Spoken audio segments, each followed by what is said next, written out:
Golf at Cherokee Ridge Golf Course and Gunter's Landing. And that's what's happening. WCZN, Union Grove, Huntsville, Alabama. 97.7 ESPN, The Zone. This is Sports Center.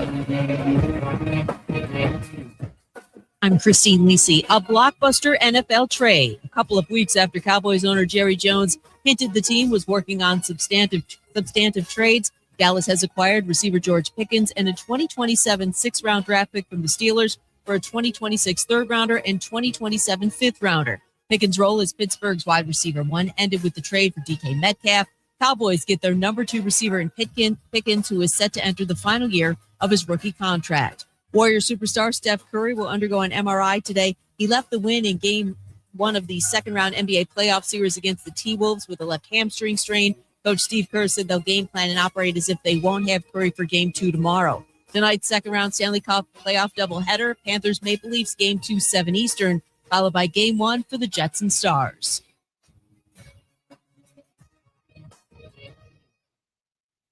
Eagle Masonry and Installation. It's right there in the name. Eagle is your one-stop shop for block, stone, or brickwork, monument signs, and outdoor kitchens and fireplaces. Eagle also offers the finest craftsmanship and insulation, including fiberglass or spray foam insulation, and of course, insulation removal. Philip Love and his team have years of experience, bringing the region the best in masonry and insulation services. For more information and a quote, visit insulatewitheagle.com or call 256-755-1556. Eagle saves you time. Eagle saves you money. Carrabba's Italian Grill is the best place to enjoy authentic Italian cuisine, passed down from our founders' family recipes. Featuring a wood-burning grill, you can enjoy Carrabba's signature dishes, including chicken brine, wood-fired grilled steak and chops, and classic Italian pasta dishes. Have a special event? Elevate your catering with Carrabba's Catering, the perfect way to enjoy large party portions of your favorite hand-prepared dishes for any event. Carrabba's Italian Grill at Parkway Place, Huntsville. Attention, may I have the camp's attention? Your home of the college football playoffs. Playoffs? Is 97.7 ESPN, The Zone. Playoffs?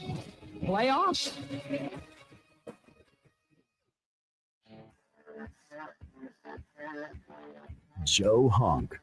John Abraham. 256-576-4977. Welcome to the Blitz.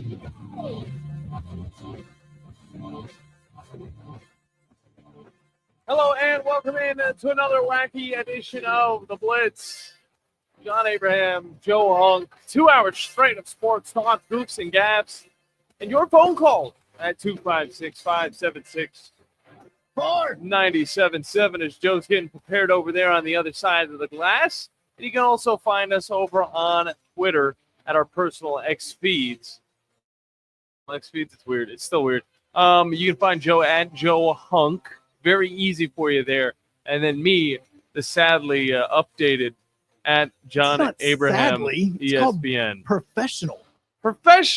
Which one sounds better? Which was, hey, hit John up at CPT Cool 420 or John Abraham. Which one sounds more professional? You're forgetting the ESPN at the end. I know, but I couldn't just get John Abraham for whatever reason. Yeah, because apparently the former Atlanta Falcons John Abraham and also Cardinals John Abraham, if you remember that part of him, might have that name. I don't know, actually. I haven't looked up what John Abraham, what his Twitter is, but it better not be my name.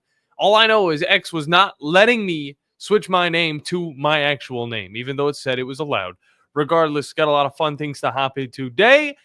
The Braves edge just a little bit closer. Try telling you. To 500. You don't have to tell me, Joe. Try telling you. You don't have to tell me, Joe. But look, that loss to the Rockies a few days ago, that one, it will shake you a little bit. But regardless, it was one loss. You're able to come back and get a win against the Dodgers. That kind of reverses the effects of a loss to the Rockies. Now you're looking at 2 more games against the Reds. You win one of these ones, back to 500. And I said this. They're going to win 2 out of the 4 games. Right now, they're on pace to maybe win 3 out of these 4 games. On top of that, you look forward to a Pirates team that has been struggling. Paul Skeens can't even help them.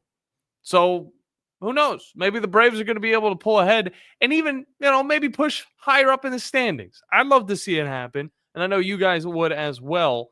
My Yankees ended up just tearing a new one to the Padres yesterday. It was wonderful. It was a very close game, and then it just totally got opened wide as Aaron Judge hit his 12th home run of the year, and he is now tied with the rest of the home run leaders within the MLB, and that is Kyle Schwarber, as well as Cal Raleigh. I don't know. I haven't watched any of Seattle. But I know Kyle Schwarber has been an absolute beast. How do you pronounce his name? No, Joe? I'm just laughing at the attempt. I honestly, I was just laughing at the fact. Here's the thing with you about. I'm always going to try it. No. Here's the thing with this. You're trying to be very professional about this. Oh yeah, most definitely. Yeah. You don't have to be. No, you don't have to be. Relay. Yeah. Ole. That's it. Yeah. There we go. He's Seattle's catcher. All right. Jeez, Yeah. That's all you need to know. He's got 12 home runs as well. All right. Tied with Kyle Schwarber, as well as Aaron Judge. All right. Though these guys, absolute beasts. Is Judge kind of in a tier of his own? Personally, I would say so. At this point of the season, he has a lot of at bats, but at the same time, you can't look past that 412 average. It's good time to be the Yankees fan that I am. Regardless, we also got teams that are too dumb to play college football. I can't wait to get to that story because I'd probably be on that team. On top of that, Tennessee Vols, a little bit more action as they come off of their series win against Auburn, even though there was a little bit of tension, I would say. I mean, Tony Vitello, whenever he wants to, get on to the umps, he's going to get kicked out of the games. I mean, he's going to get thrown out. I mean, this isn't his first instance, Joe. It's crazy to think that a coach that is this prone to getting kicked out of baseball games is also the reigning national championship coach as well. Look, first off, it's Cal Riley. Just letting you know.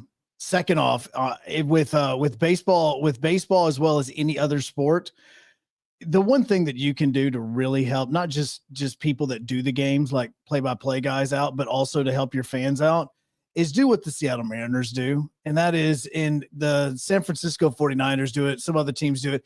Have the player actually say their name. That's all you need to do. Like, don't give us a guide. Just tell us what the name is and let us figure out how we want to write it down on our charts or how your fans want to say it. That's all I'm asking. Seattle Mariners have an entire list, and all you do is just click on the name and the person that they say it themselves. Kyle Riley. Do they really? Yes, Kyle Riley. Wow. That's it. They got their own little in-app voice pronouncer. That's all it is. So I say that just because other teams need to do this. Just please do it. Now, especially hockey teams. Yes, no, absolutely. The hockey teams on there. Yeah. Yeah. Because the most annoying thing in the world that a hockey team can do is when you try to pronounce their name, everybody just starts freaking out. And he's like, no, you're good.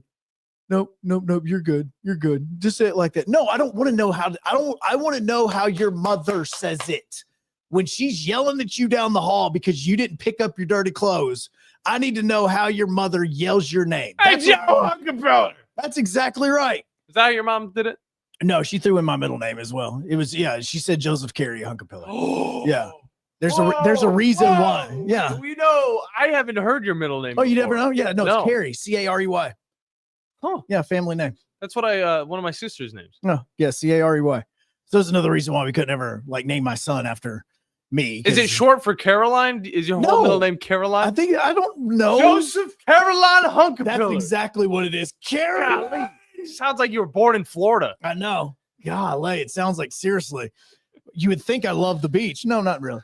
No, that's what I want to know with the name pronunciations. Now, going back to the other stuff you were talking about, you don't have to be all proper about it. You don't have to. I don't know, man. I'm gonna say proper until I mess up. You don't have to be proper. I'm just a rowdy boy. Look, man, that's the great thing about this show. That's where everybody we don't have to be sitting up here and act like we're going to be this proper thing on it. No, look, this is what we're going to do. Braves. Let's. I'm going to do this over. Braves, 1 game away now, back from 500. They beat the Reds last night in extra innings after tying the game up in the 9th inning.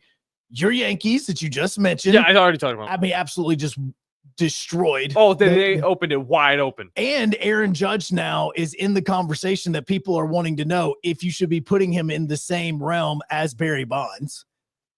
I would, yes. I would already do that. Yep. See? So now that's part of that conversation with that as well. And he helped with that last night.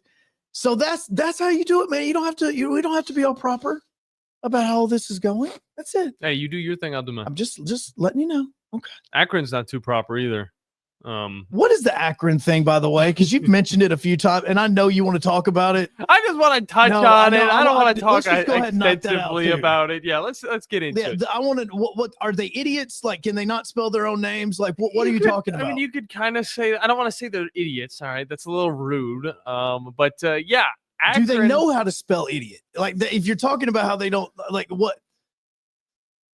Let's just say they're not meeting academic standards, all right? Because Akron falls below 930 APR rate, which is just something that you're supposed to hit throughout the school year. I'm not 100% on what it all is, but that's their academic progress rate, and they fell under it in 2 years in a row. This year was an all-time low at 914. Last year it was 925. They had a level 1 penalty. Practice was reduced. This year, on the other hand, don't think this really matters because I don't think they make too many bowl games. But you do get the level 1 penalty. Practice is reduced. And now postseason ineligibility. So, yeah, Akron's not going to be making it to any bowl games this year. And that has happened before the season even starts. Do you know who Akron's head coach is? No idea. If I told you he's a former SEC head coach. That still wouldn't help me. I haven't looked into Akron whatsoever. Joe Moorhead. Oh, good for him. Joe Moorhead feel bad for his team. Is there. You should feel bad. You should definitely feel bad for his team.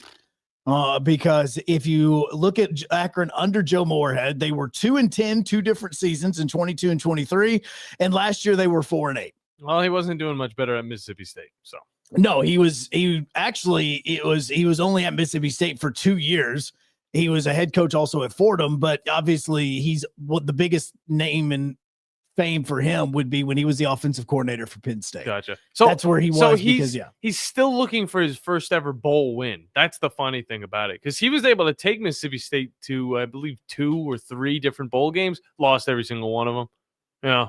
But that's tragic. The season doesn't even start yet, and he's already can't do a bowl game, can't do postseason.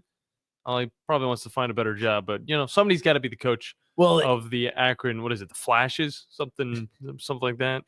No, it is the Zips. The Zips. The Akron Zips. There you go. Is what that is. Yeah, we've been too disconnected from college football for me to remember all of these. No, names. it's because it's Akron. Tragic. And again, whoever is going to willingly want to talk about Akron football, especially to start off a show. Ohio, man. Who cares? I care. It's Ohio. That's a beautiful state. Holding 2 How far away cities. is it from us? A little over 7 hours. So why should I care? Because it's a part of this great nation, and we are all as one. So is Alaska, but you don't hear us breaking down Anchorage, Alaska hockey or anything. Alaska's got like a sandwich ability to it, where there's a whole Canada in the middle of it. All right, it's just like so what if it's a part of the country? Maine's a part of the country too, but I mean, we're not talking about Maine like lacrosse. No, man. I mean, don't get me started with Maine. I'm just like, I don't care if it's a part of the country. If it sucks at what it does, I'm not going to want to focus on it unless there's a reason for us to, because it sucks.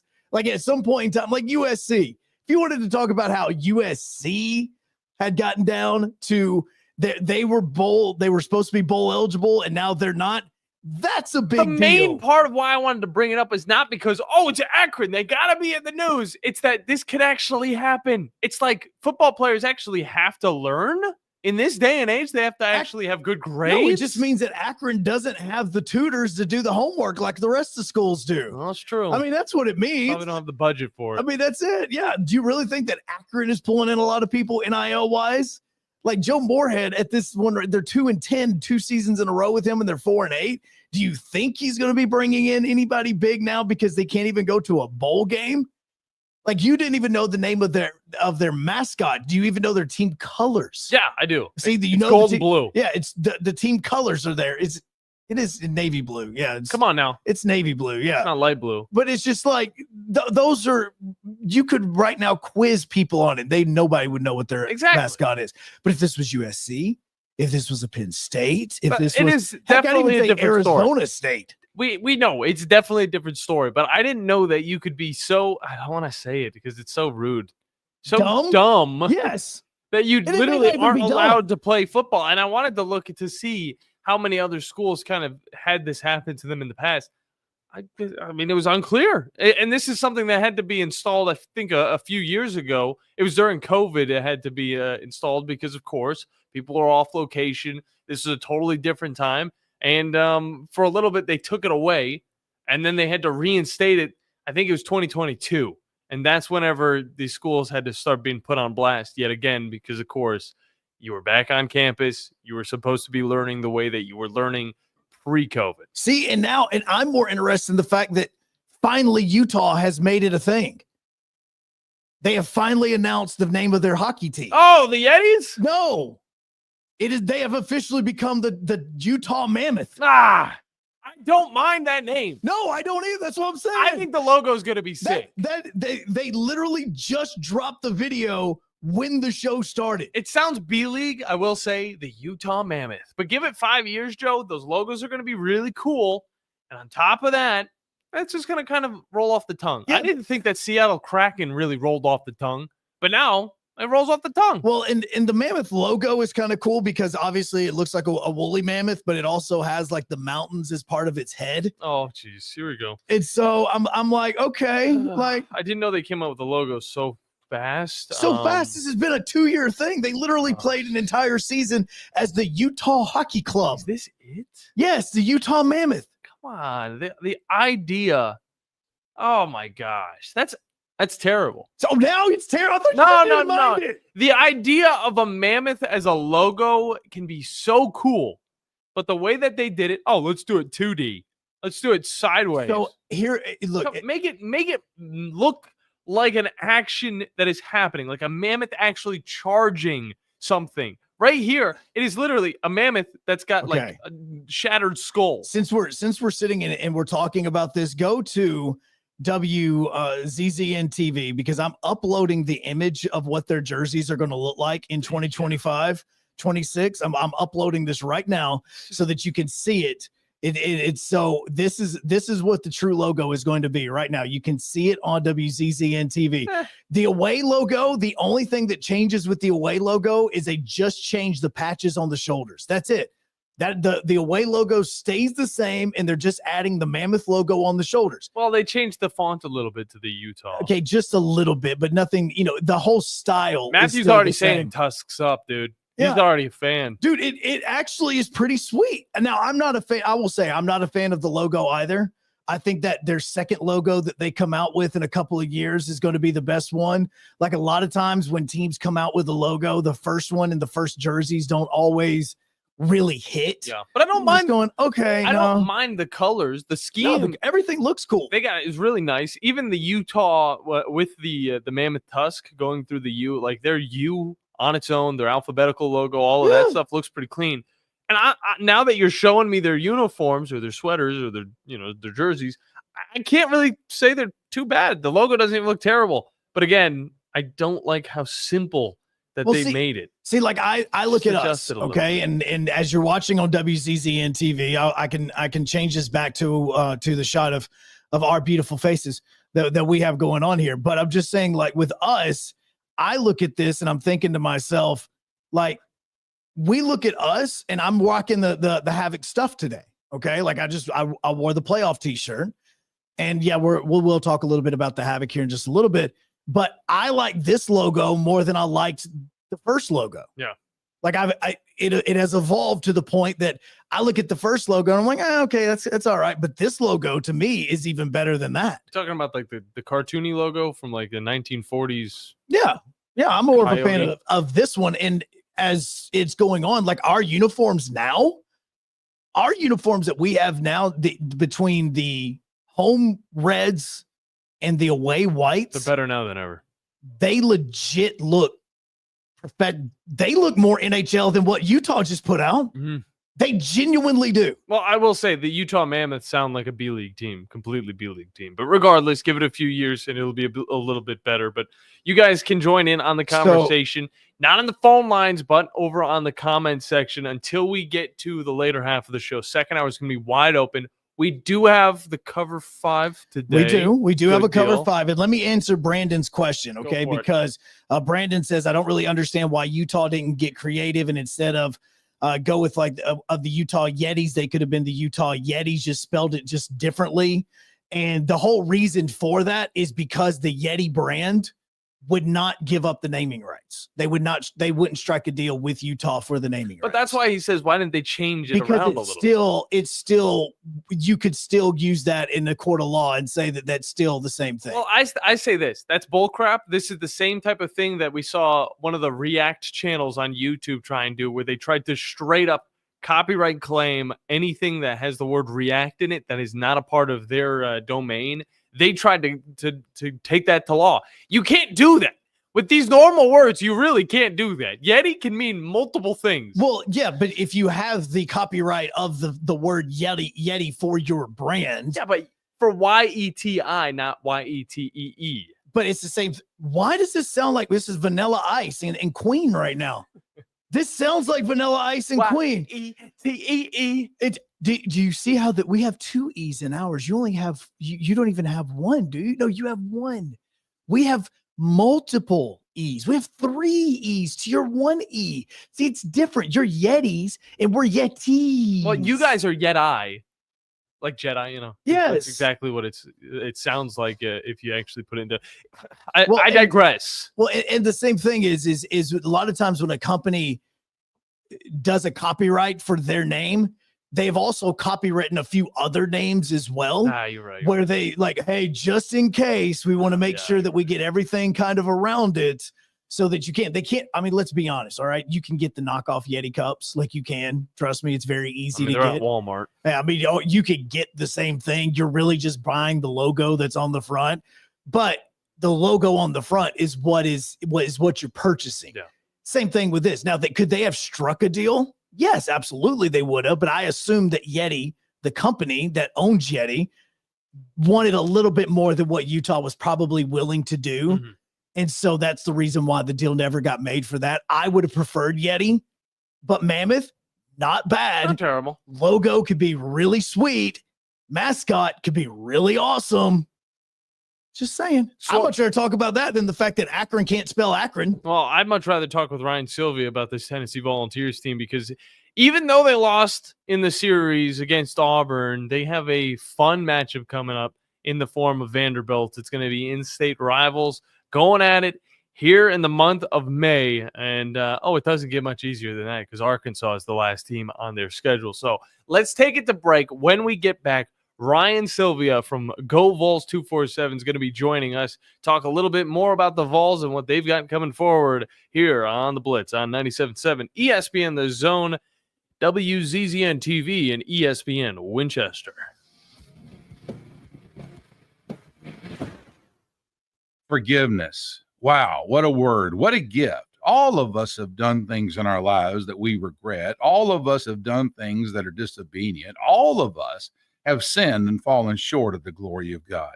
Thank God for his forgiveness. Thank God that he separates our sins as far as the east is from the west and remembers them no more. Hey, I'm John Dees, pastor of Cross Point Church, smack dab across the street from the YMCA in Madison. Check us out at cpcfamily.org. Hey folks, Bob Baumhauer here. We're extremely proud that Baumhauer's Victory Grill has been serving Alabama for 43 legendary years. Our motto is legendary fun, legendary food, and we strive to make every dining experience a special one for all of our guests. Our menu features delicious, always fresh and scratch-made in-house recipes. And of course, our award-winning wings and sauces. And don't forget, our happy hour and halftime daily specials cannot be beat. Baumhauer's Victory Grill, legendary fun, legendary food. Hi, folks. Bobby White back again for Woody Anderson Ford, inviting you to come test drive any one of our over 100 F-150s. For From rock-solid, dependable work trucks to our state-of-the-art Platinum Series, we've got an F-150 for you. Test drive one today, and you'll understand why the F-150 is the best-selling truck in America, going on 48 years in a row. Just as successful offenses and defenses are built on teamwork, Woody Anderson Ford is powered by our people. Our sales and service teams are well-trained to save you time and money. And because we want your business again and again, no one will work harder to earn it. Our mobile service teams come to your home or business for oil changes, brake work, tire rotations, and more. And the great thing is you don't pay extra for it. We come to you with mobile service at no extra charge. Proud to be local, family-owned, and at your service for over 62 years. Woody Anderson Ford, Alabama's F-150 Superstore.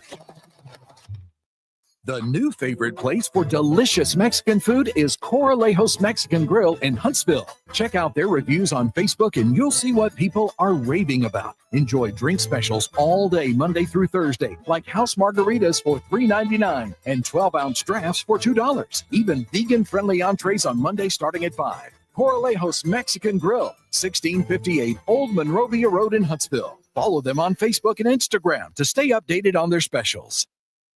This spring, bloom into savings at Owen Home Appliance Center with a new shipment of scratch and dent items at the Somerville location, like a side-by-side refrigerator with water and ice, just $6.99. Or head to the highly interactive location in Lacey Springs to get the latest in appliance tech. It's garden and grilling season, so you're going to need that 21 cubic foot upright frost-free freezer for just $7.99 at Owen Home Appliance Center. Quality products, quality pricing, quality service only at Owen Home Appliance Center, Somerville and Lacey Springs. From the Fox 54 Weather Center, I'm Chief Meteorologist Dorton Dressman. A mostly clouded overcast sky this afternoon. Pair that with a couple of scattered showers across the Tennessee Valley, and we're talking about a cooler afternoon. Temperatures only climbing into the upper 60s and lower 70s, dropping into the upper 50s, lower 60s as we head into the overnight. We're going to maintain the opportunity for a little bit of rain during that time period. Rain is going to stay in the forecast in some capacity through much of Thursday afternoon. A mostly clouded overcast sky, though it does look like we are going to be a little bit warmer. Temperatures climbing into the mid and upper 70s. I'm Chief Meteorologist Dorton Dressman on your home for ESPN Radio, 97.7 ESPN The Zone. We cover all the SEC schools, including Western Union and Venmo. I want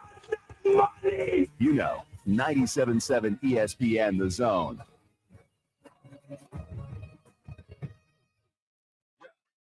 Hey girl, I like your flavor. Wish I could be your neighbor.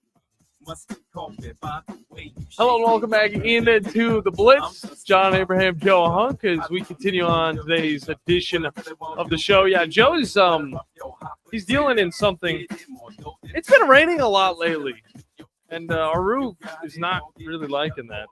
We really do need to get Fleming Roofing and Restoration out of here, the sponsors of this show, and also the guys you need to talk to about all of your roofing needs. If you're having any roofing problems, make sure you look them up online at FlemingHSV.com. Fill out your free quotes today, and remember that Fleming always shows up, and you're going to need it because, we got more rain coming into the Tennessee Valley today and throughout the rest of the week. Now, Auburn faced off against Tennessee this week. It was a fun week in the SEC baseball, and it was all just back and forth. And look, we watched this Tennessee-Auburn series very closely. And, it was kind of what we expected. The two top teams in the SEC battling it out. But who came out on top? Well, that was always a surprise. It was Auburn this past week. And it came in close fashion, not so close fashion. It was kind of all over the place, and it didn't help that Coach Tony Vitella also got kicked out of a game yet again. But to help us talk a little bit more about this and so much more, it's one Mr. Ryan Sylvia from Go Vols 247. Ryan, how are you doing today, sir? I'm doing good, guys. It's been an interesting time in Tennessee. I think last time we were on, we were still waiting on Joey Aguilar news, and then maybe a couple hours later that all got announced. So it's been an interesting time to cover Tennessee sports, and that, like you said, includes baseball, where Tony Vitello and company don't look like the reigning national champions in some regard, but you can definitely tell the talent's still there. Yeah, no doubt about it. And I've talked about it in the past few weeks about how this team is it's found its kryptonite, I would say. And a lot of it comes from just the offense not being as productive as it was last year. And I want you to kind of extrapolate on that. Where does it really come from? What was working last year that this year just kind of isn't the same? And how can this team kind of fix it? I think a big part of the offense not producing at the level it did a year ago is just the amount of turnovers that this roster's had. Like pretty much the entire lineup, all but one or two guys really are gone and went over to get drafted or out of eligibility or whatever the situation was. So it's a bunch of new faces. You have some returning bats like Hunter Ensley, but your best bats are a lot of transfers. Gavin Keelan, you look at Andrew Fisher, two guys that are towards the top of the order that weren't here a year ago and transferred in. And then you're also relying on a lot of freshmen to get the job done. Manny Marin was a starter all weekend. Levi Clark in the DH role. And then you've also looked at guys like Jay Abernathy and Chris Newstrom, who had the walk-off in Game 2 against Auburn as well. So it's just a lot of new faces, a lot of guys that either haven't played college baseball until now or maybe haven't played at this level, or even if they have played in the SEC, like a guy like Andrew Fisher who's hitting well, it's still different to be on that side of the field, I guess, when you're at Tennessee and in that Tennessee dugout. So you would think by now maybe a lot of those issues would be solved, but it I guess hasn't. You know, I think it comes down to a lot of situational hitting too. Like Game 2, they put up 4 or 5 runs in regulation, and they had like 15-something hits, like around there. And that's not, you know, a great spot to be in when you're consistently getting runners on base. You're consistently getting those singles, getting timely doubles, and you know, getting batters on base through walks and things like that. And you can't drive them home. So it's just the little things like that are starting to add up, a bunch of new faces that you would hope would be meshed by now. But I guess, you know, situational hitting still evading them. There's one thing that I have to ask. Of course, Tony Vitello, great coach, former or just won national championship. He's really been the biggest reason why this team has found itself on the up and up these last 5, 6, 7 years. But there's one thing about him, and it might be the passion, it might be the anger management at times. But he lets himself kind of get loose. It was final game, 5th inning, bad call by the ump, and he gets out on the field and throws. You know, he throws his little conversation towards him. Do you think it hurts or helps the team that, you know, he gets involved in so much of these ejections? I think that one I don't fully blame him for. I think it's his first of the year this season as well. Yeah. So you kind of, you know, waited a good bit to get one to truly get tossed out of the game. And it was rough all week. And that was kind of a boiling over, I think, of the entire set. And you would hope that it, you know, juices up the guys a little bit in the dugout. But at the same time, directly after that game, we talked to Tony Vitello afterwards, and he said, you know, some of the roadblocks was the word he used that they're putting in their own way are getting caught up in emotion. And he recognized the irony of him saying that just like an hour after he got ejected from the baseball game. Yeah. But that's where it's a little interesting on, do you want to set the example of trying to juice up the guys by going out and getting ejected? But then at the same time, you don't want them to get too caught up in emotions. But at the same time, there's a balance. And he talked about that balance too, where you still want to have, you know, emotions and play with an edge and play juiced up, but you just don't want to let it take over. So I think it's a fine line. It's worked for Tony in the past. He's always been a fiery guy, and it obviously worked last season. And it worked in 2022 when they were the best team in the country, but got caught in the super regionals. It worked in 2023 when that team was struggling a little bit like this team is right now, and ended up turning things around to get to a College World Series. So I trust Tony. I trust, you know, what he thinks best for the team, but I do think there's that kind of tightrope you have to balance between, you know, firing the guys up and letting things get a little too emotional as the season winds down. Well, and part of this as well is the fact that this is still a team that's going to make it into the postseason. They're still going to be going to a regional, all that. So the focus is going to be getting ready for the postseason. You still have a couple of weeks. I know obviously you have a couple of really tough SEC matchups for the weekends that are going to be coming up, but what does need to be fixed the most so that you feel like this team could make it through a regional to a super or maybe to Omaha? I think it's just the silly errors, like the literal errors in the field, but also the base running errors and the mistakes, and just the bad baseball plays that have been made by this team. There's far too many games where it's not even just one error up on the scoreboard; it's multiple errors, and there's unearned runs that are being given out to these pitchers, and the defense behind them's not helping, or whether it's a bad decision on the base pass by the player who's running and getting caught, trying to extend something that isn't there, or if it's a third base coach that's sending them and getting them caught at home in bad timings. It's the little things like that that are conducive to winning baseball games when you do them and you do them the right way that Tennessee just hasn't really done. And it seems like they're just consistently shooting themselves in the foot in that aspect. And if that's something that they can clean up, I think that this is a team that has all the talent in the world to get back on track and make a deep run, or possibly even go all the way back to the College World Series and win the whole thing again. Like, they have the talent to do that. It's just those small mistakes that I think keep adding up. And in SEC play, when the margins are so thin and every single weekend it feels like a top 10 series, and a lot of the times it is literally a top 10 series, those can really stack up and bite you. Well, and two things that I wanted to also hit on with these is one, is it crazy enough that we're sitting here talking about what's wrong with Tennessee baseball when they still have one of the best ERAs in the SEC? They're one of the best hitting teams in the SEC. True. You know, like, I'm sitting here like curious about this, but we're sitting here like, okay, what does this team need to change? And you were mentioning the errors. For people that don't know about this, this is one of the worst fielding teams in the league. They're the bottom 3 right now, the SEC. Like, it's crazy to think about how good this team can be offensively and from a pitching standpoint, yet the fielding is holding them up this much. Yeah, and I do think it's necessary to put it in perspective. Like, for most programs, what Tennessee's done this year would be a fantastic season and there would be no complaints. And we'd be sitting here talking about all the great things they're doing, but because the standard that Tony set since he got to Tennessee, and now with the championship under his belt and multiple SEC titles, there's just, the bar has been raised so high, and maybe it's almost a little unattainable at times and unrealistic to consistently have a team that's sitting at number 1 in the country. But I also think having that number 1 next to their name for a little bit this season definitely hurt them. Maybe, you've built the brand recognition up to the point where if you're off to one of those strong starts that Tennessee did, even though it wasn't the best level of competition they were playing, you kind of get the benefit of the doubt and you start to rise up those polls. And seeing the slide from that high going down to now where they're still going to host a regional unless the wheels really fall off, and they're still in play to, build this thing back up with a nice series this weekend against Vanderbilt and get back on track to even being a top 8 team and host a super regional.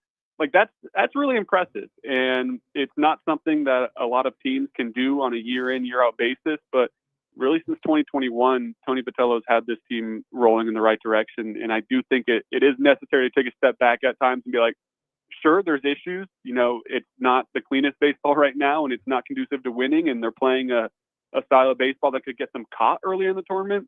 But there's still so much talent, and it's still a good baseball team, and the ceiling is still really, really high. All right, so the one thing that I focus a lot on, because I did finish my career as a catcher, is the number of stolen bases that a player and a team allows. And Tennessee right now has allowed a ton of stolen bases, and it's not just one catcher. It's Peebles, it's Lawless. How big of a deal is this when you do allow more stolen bases than any other team in the SEC?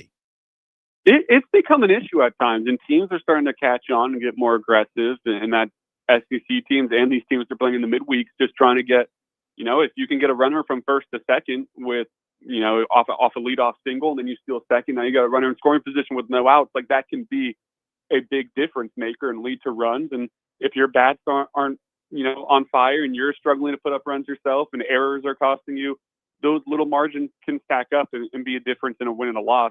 To me, though, it's not even necessarily a catcher's issue. Could Cannon Peebles and Stone Lawless be a little bit better? Sure, but I think they've been pretty solid. It's the delivery times from the pitchers, and that's been something that Frank Anderson, the Tennessee pitching coach, the Tennessee pitching coach has always kind of preached since his time here. And he's obviously phenomenal. He's pumped out MLB talent. He's one of the most well-respected coaches across the board in college baseball, and deservingly so.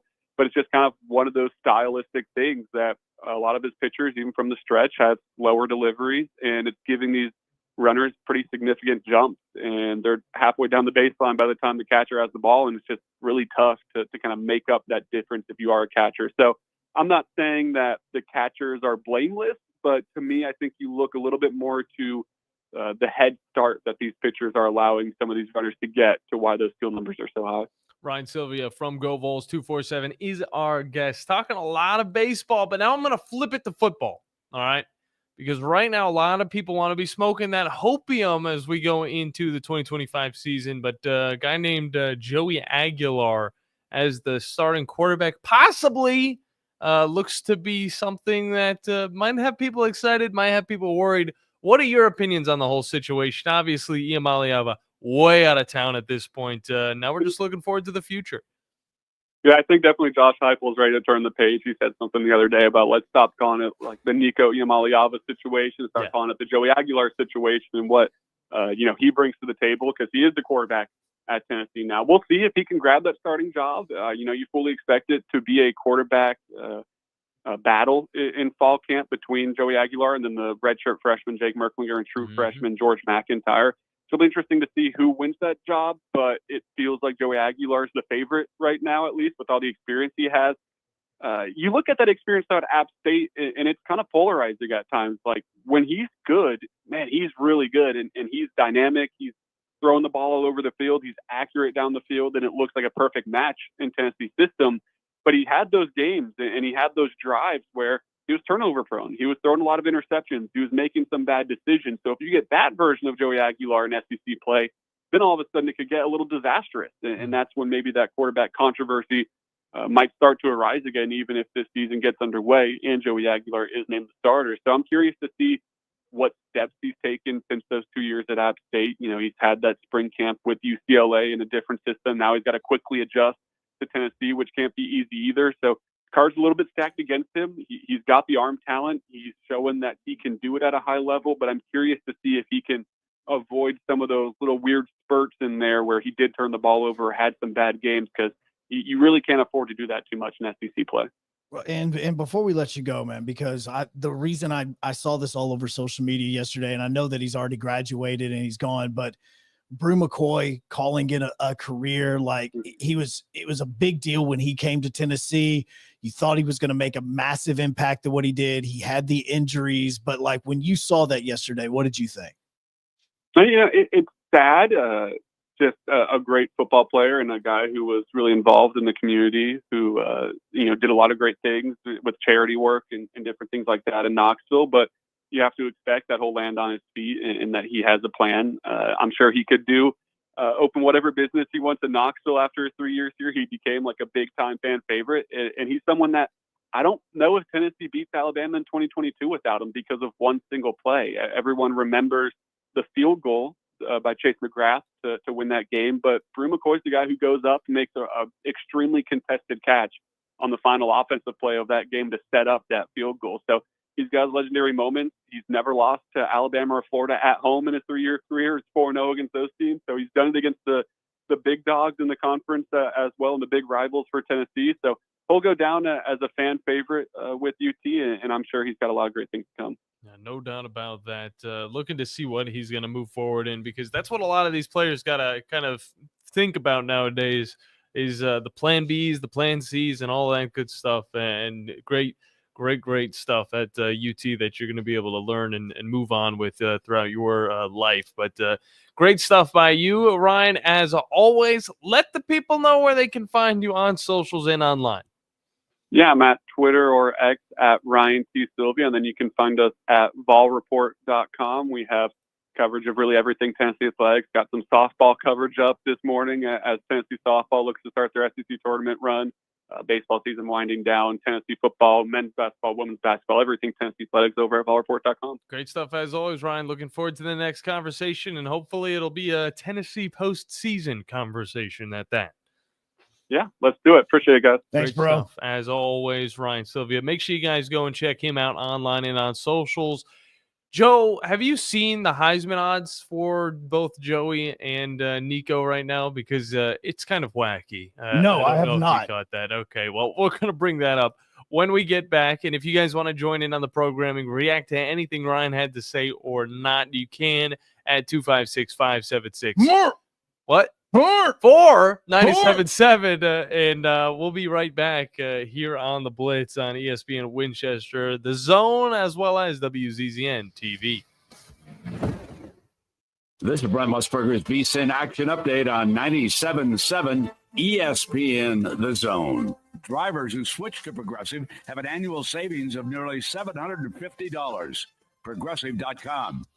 Kyle Larson opens as a 4-1 favorite to win the Advent Health 400 at the Kansas Speedway this week. William Byron, Tyler Reddick, Ryan Blaney, and Denny Hamlin all at 8-1. Christopher Bell, 11-1. Rory McIlroy, 4-1 to win the Truist Championship of the Philadelphia Cricket Club. Colin Morikawa, 14-1. Xander Schauffele, Ludwig Dahlberg, 16-1. Atlanta Braves get an RBI single from Marcell Ozuna in the 10th inning. They beat the Cincinnati Reds 2-1 in walk-off fashion yesterday. Atlanta minus 108 today with Grant Holmes on the mound against Hunter Green minus 112, 8 under at Truist Park. Mike Sennett, 97.7 ESPN The Zone. Tom Abraham back from my friend Ross Roberts at Valley Equipment Rental. It's springtime, so let's get that garden tilled with a tiller from Valley Equipment. And while you're at it, snag a power washer for the house and the driveway. And if you're putting in a sprinkler system, they have the small trencher that you need. And you can even rent a Skag zero-turn mower and much more to get your property in shape. Valley Equipment, not just for the contractor, but the homeowner as well. 2 locations on the North and South Parkway. Valley Equipment Rental. Learn more at valleyequipmentrents.com. You don't have to go somewhere else just so you can go somewhere new. Plan your next vacation with Huntsville International Airport and Breeze Airways. Enjoy friendly, convenient, nonstop travel to some of the most exciting destinations in the U.S., including the home of iconic casinos, world-class shows, dining, and entertainment. Las Vegas. With flights starting as low as just $79, Breeze has got you covered with easy, breezy, nonstop flights to Las Vegas. Book nonstop to Las Vegas now at flybreeze.com. Specializing in simple and affordable rentals, McCurry Van and Car Rental can make sure you have just the right vehicle for your next family vacation, weekend getaway, or if you just need transportation while your vehicle is being repaired. McCurry carries Ford Transit vans and Mercedes Sprinter vans, trucks and work vans, and more. And they offer discounted rental rates for long-term rentals. Now with 4 locations: Athens, Muscle Shoals, Coleman, and Huntsville. Log on McCurryRentals.com to make your reservation now. That's McCurryRentals.com. Tom Abraham here for my friends at Your Home Window Company. When it comes to replacement windows, exterior doors, or new window screens, Your Home Window is the answer anywhere in Huntsville, Athens, Decatur, or Hartselle. Your Home Window windows and doors are made here in the USA and come with a lifetime warranty. When replacing those old windows or doors, Your Home Window has the solution for you. In-home estimates are always free and financing is available. Learn more at yourhomewindow.com and see clearly with Your Home Window. Visit yourhomewindow.com to make an appointment today. The state's largest orthopedic group is growing to meet the needs of the patients in our community. The Orthopedic Center has long been the most trusted name in orthopedics in North Alabama. So as our area continues on the fast track, so does the need for premier orthopedic care anywhere and anytime you need it. TOC is proud to announce the opening of our new locations in Albertville and Hampton Cove, along with the grand opening of our newest office in Decatur. These clinics will offer the same high-quality orthopedic care you have come to associate with TOC, with the convenience of being closer to home. As a patient, your time is your most precious asset, and we recognize that at TOC. That's why we are also proud to announce the opening of our urgent ortho clinics to handle those bumps and bruises that need prompt attention. These clinics are available to care for acute orthopedic injuries with no appointment necessary. With 38 physicians, 20 centers of excellence, and now more than a dozen locations to serve you, TOC will continue to be the name you turn to for the best orthopedic care at the right time. Visit our website at visittoc.com for more information. TOC, helping you live a better life. The company is Eagle Masonry and Insulation, but did you know they're also Eagle Landscaping and Dirt Work? Eagle can take care of all your landscaping needs, including irrigation, sod work, and planting, both plants and trees. On the dirt work side, Eagle can grade and build your pads, haul dirt in or out, and even do erosion control. Philip Love and his team can do it all for you. The website is the same, insulatewitheagle.com, as is the phone number, 256-755-1556. Give them a call and see what Eagle can do for you. Eagle saves you time. Eagle saves you money. When you call most roofing companies, all you'll hear is, you need a new roof. Not when you call Fleming. At Fleming Roofing and Restoration, we're focused on your needs, whether it's an easy repair or a full roof replacement. Folks around here have trusted Fleming since 1965 for all their residential and commercial roofing needs. And as the area's storm damage experts, Fleming knows all the ins and outs of the insurance claims process. Log on FlemingHSV.com to schedule your free estimate today. Fleming Roofing and Restoration. We show up. You've got to experience Toyotathon at Bill Penny Toyota. They've got the selection with over 700 new Toyotas to choose from. And they've got the extras with Bill Penny perks and a 10-year unlimited warranty. So get on over to Bill Penny Toyota today and experience Toyotathon. Bill Penny Toyota in Huntsville and online at BillPennyToyota.com. Bill Penny's Toyota 10-year unlimited warranty is valid through the 10th year of ownership. Valid on new vehicles only. See dealer for details. From the Fox 54 Weather Center, I'm Chief Meteorologist Dorton Dressman. A mostly cloudy overcast sky this afternoon. Pair that with a couple of scattered showers across the Tennessee Valley, and we're talking about a cooler afternoon. Temperatures only climbing into the upper 60s and lower 70s, dropping into the upper 50s, lower 60s as we head into the overnight. We're going to maintain the opportunity for a little bit of rain during that time period. Rain is going to stay in the forecast in some capacity through much of Thursday afternoon. A mostly cloudy overcast sky, though it does look like we are going to be a little bit warmer. Temperatures climbing into the mid and upper 70s. I'm Chief Meteorologist Dorton Dressman on your home for ESPN Radio, 97.7 ESPN The Zone. Want to save some money? I can take money and I can make it into more money. Just check out our zone deals online at 977ESPN.com. We are 97.7 ESPN The Zone.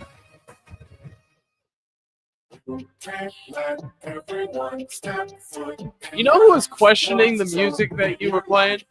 You have two people that you could say, Brian or Steve. Who do you think was questioning it more? Steve. Oh, hell yeah. Yeah, Steve. He was like, I don't know if Brian's gonna like this. Yeah. I'm like, Brian cool like that. He'd chill like that. Well, no, it's just different. I mean, it's just different than the rest of the radio station. That's the reason why it's done. I mean, this show is different. We want to be different. We want to stand out just a little bit, just because, again, if we all do the exact same thing, then if somebody doesn't like show A, C, or D, then they're not going to like show B. So we just have to do something different, and every show needs to be different. It used to be, the colors could have been different. It used to be the colors for this show back when it first. Well, the colors for this show used to be very 1980s. Yes, Taco Bell, pink. Yeah, exactly. The Taco Bell on Airport Road specifically, because it still has its old self. Has that one ever been updated? No, I love it. And if they ever update it, I'm going to be very sad. And it's like 1980s Taco Bell is what it was, which bright, technicolored. You had a lot of neon and teal and those types of colors, which, again, not bad, but it was, it was different. It was different. Sure. You know what else is different? The Heisman odds for certain quarterbacks, especially certain quarterbacks that went out west. But we'll get to him soon enough. I do want to throw out what On3 is reporting as the betting favorites for this upcoming season. And first on the list, for whatever freaking reason, Garrett Nussmeier, QB LSU plus 800. He is sitting at number 1 on this list. All right. I don't know, man. I don't know if Garrett Nussmeier is going to be the guy. I feel like if anybody is going to be the dude that wins the Heisman Trophy at a quarterback position, it's going to be somebody that we're not going to expect, or Arch Manning. I don't think it's going to be Arch Manning, though. I don't. On3 says Arch Manning's number 2, though, tied with Garrett Nussmeier, 800. Of course, we all know and love him. I don't know. I'm still waiting to see how he performs. Cade Klubnik is 3rd on this list, plus 1,000 from Clemson. I think that he's a pretty good pick. Jeremiah Smith from Ohio State. The other freshman wide receiver that nobody was talking about here in the South, because, of course, Ohio State doesn't get as much love as, of course, Alabama. It's Ohio. I'm not sure to talk about them than Akron. Well, I don't doubt that. We're talking about a Big Ten national champion compared to Akron, who can't even make the bowl game, even if they are smart enough. And LeBron James is about to buy that school just to make it a better one. Jeremiah Smith's plus 1,200. Julian Sayin sitting at number 5. Former Alabama QB that never actually saw the field. Plus 1,300. Okay, now we're getting interesting. Dante Moore from Oregon finally makes himself to starting position, and plus 1,600. Lenora Sellers, DJ Lagway. All right, Drew Aller. We're getting down the list. Carson Beck. I have yet to see Nico or Nico's brother, which I don't think they can both win the Heisman. So I'm not going to bring them up. John Mater. I'm just going to keep calling Mater until I know exactly what it is. I think it's Mateer. From Oklahoma, looks like a linebacker. He's sitting at plus 3,300. Please, I haven't even looked up the correct pronunciation for the name. It's Mateer. I don't care. The thing is all I'm thinking to myself is how many Cars references you could make with him, just if that was ever really his name. John Mater. Yeah, that's his name. Kevin Jennings. All right, where is Nico? Come on, just because he's at UCLA, he's at a trash team, doesn't mean he can't win the Heisman Trophy, right? I mean, Caleb Williams. That was another slash of the California team. Austin Simmons from Ole Miss, a.k.a. Tua Tagovailoa 2. He's right there on the list. It's Matier. Mater. Sam Leavitt, Arizona State. We're still getting down this list, and I'm not seeing anybody. Miller Moss from Louisville. He was at USC just a little bit ago. CJ Carr, Notre Dame's new quarterback. Marcel Reed, I believe this was Mississippi State's quarterback at one point. I'm not 100%. Texas A&M. Ryan Williams, plus 4,000. Oh, and then Tennessee's new quarterback, Joey Aguilar, at plus 4,500. Okay, now let me find Bryce. Okay, Bryce Underwood from Michigan's there. Jeremiah Love, the running back from Notre Dame, that does not have any legs. Like he just continues to move. He doesn't have any cartilage in his knees. No, so Jalen Daniels. That's not Jaden Daniels. It's Jalen Daniels from Kansas State. Where is Nico? Oh, there he is. Plus 8,000. Nico is sitting behind Avery Johnson from Kansas State, as well as Haynes King from Georgia Tech and Gio Lopez from North Carolina. Was this the worst move of all time? Was it? It's not if he goes top 10 in the NFL. Wouldn't he have had a better chance at Tennessee to go top 10 NFL? This is all. I'll tell you when we come back, the game that you need to circle. And if Nico wins that game, then this is not a bad move. Well, he's going to have a better opportunity to face off against some of the Big Ten teams that have won the national championships in the last 2 years. But, I mean, winning against, Michigan, winning against Oregon, is that exciting? Is that going to boost your draft stock that much?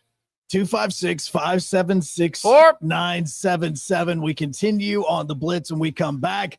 ESPN Winchester, we say goodbye to you and WZZN TV. Make sure you go over there and watch when we come back.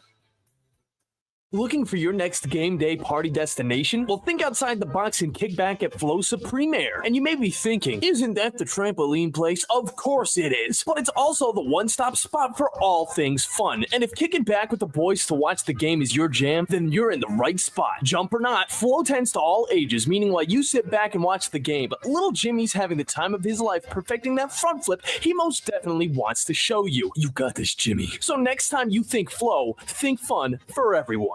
Hi, this is Wes Neighbors. I'm here with Sam Fleming with Fleming Roofing and Restoration. Sam, tell the folks about Fleming Roofing and Restoration. Hey, Wes. Our company, Fleming Roofing and Restoration, specializes in commercial and residential roofing and repairs.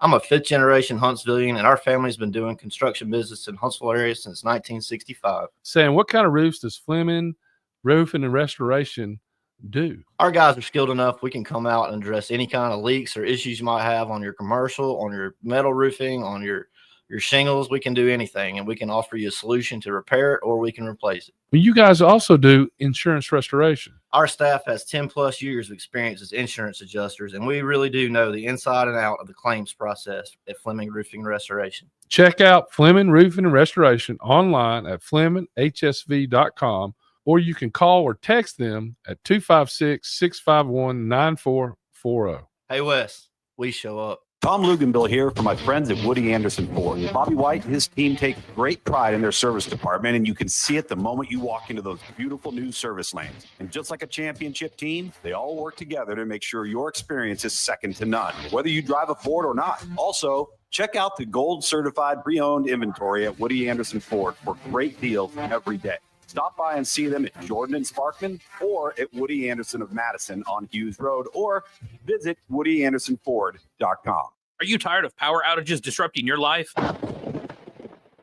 It's time for a Generac standby generator from Current Electrical. Storms may rage outside, but inside your family's powered up. So why choose Current Electrical for your generator needs? 1, we offer a wide range of models to suit every budgeted energy requirement. 2, our project managers handle every step of the process: power, gas, permitting, and inspections. 3, our certified technicians install your generator with precision, ensuring peace of mind. Don't wait for the next blackout. Call 256-880-1880 or visit us online at jetsuperstore.com. I'm here with Thomas from Talent Heating and Air. With the temperatures going up and temperatures temperatures going down right now. Now is a good time to get your heating and air system looked at. Thomas, when somebody calls, you guys answer. That's right. The phones are staffed by us. They're manned 24/7. We're ready to come out and take care of you that day. How do they give you guys a call? You give us a call at 256-503-4490. And you can find you guys on the World Wide Web at talenthvac.com. And now is a good time to do this because you guys are offering a special deal. That's right. We're doing $49 tune-ups this spring. We're also doing free second opinions. We offer that year-round. Somebody comes out, they say you got a bad compressor, leaking a refrigerant. Give us a call, see if we can save you some money. Thomas from Talent Heating and Air. Thomas, one more time, that phone number. 256-503-4490. AL certain number 21014. I'm here with Stan McDonald of Jacob Title. Stan, I've heard that every real estate closing at Jacob Title is a very big deal. Why is that? Wes, I'm reminded of a very impactful statement that I heard from Coach Gene Stallings years ago when he talked about big games and little games. He said he didn't like that comparison. He says because try losing one of those little games. And if you ever do, it ends up being the biggest game all year long. Well, it's the same thing with real estate closings. Every game, every closing is a very big deal at Jacob Title because when it's your closing and your contract on the line, it's a very big deal. And we understand that at Jacob Title. So it sounds like whether your client is a first-time residential buyer or a multi-million-dollar investor, they can expect your A game. That's exactly right. As a matter of fact, when you bring your real estate closing to us at Jacob Title, we understand it's all about trust and confidence. And when Stan McDonald tells you that a chicken dips snuff, you can look under his wing for the box. And like Beams likes to say, there's no doubt about it. This is Brent Musburger's VSIN Action Update on 97.7 ESPN The Zone. Drivers who switch to Progressive have an annual savings of nearly $750. Progressive.com. Kyle Larson opens as a 4-1 favorite to win the Advent Hill 400 of the Kansas Speedway this week. William Byron, Tyler Reddick, Ryan Blaney, and Denny Hamlin all at 8-1. Christopher Bell 11-1. Rory McIlroy 4-1 to win the Truist Championship of the Philadelphia Cricket Club. Colin Morikawa 14-1. Xander Schauffele, Ludwig Alberg 16-1. Atlanta Braves get an RBI single from Marcelo Zuna in the 10th inning. They beat the Cincinnati Reds 2-1 in walk-off fashion yesterday. Atlanta minus 108 today with Grant Holmes on the mound against Hunter Green minus 112, 8 under at Truist Park. Mike Sennett, 97.7 ESPN The Zone. From the Fox 54 Weather Center, I'm Chief Meteorologist Jordan Dressman. A mostly clouded overcast sky this afternoon. Pair that with a couple of scattered showers across the Tennessee Valley, and we're talking about a cooler afternoon. Temperatures only climbing into the upper 60s and lower 70s, dropping into the upper 50s, lower 60s as we head into the overnight. We're going to maintain the opportunity for a little bit of rain during that time period. Rain is going to stay in the forecast in some capacity through much of Thursday afternoon. A mostly clouded overcast sky, though it does look like we are going to be a little bit warmer. Temperatures climbing into the mid and upper 70s. I'm Chief Meteorologist Jordan Dressman on your home for ESPN Radio, 97.7 ESPN The Zone. Log on today, 977ESPN.com.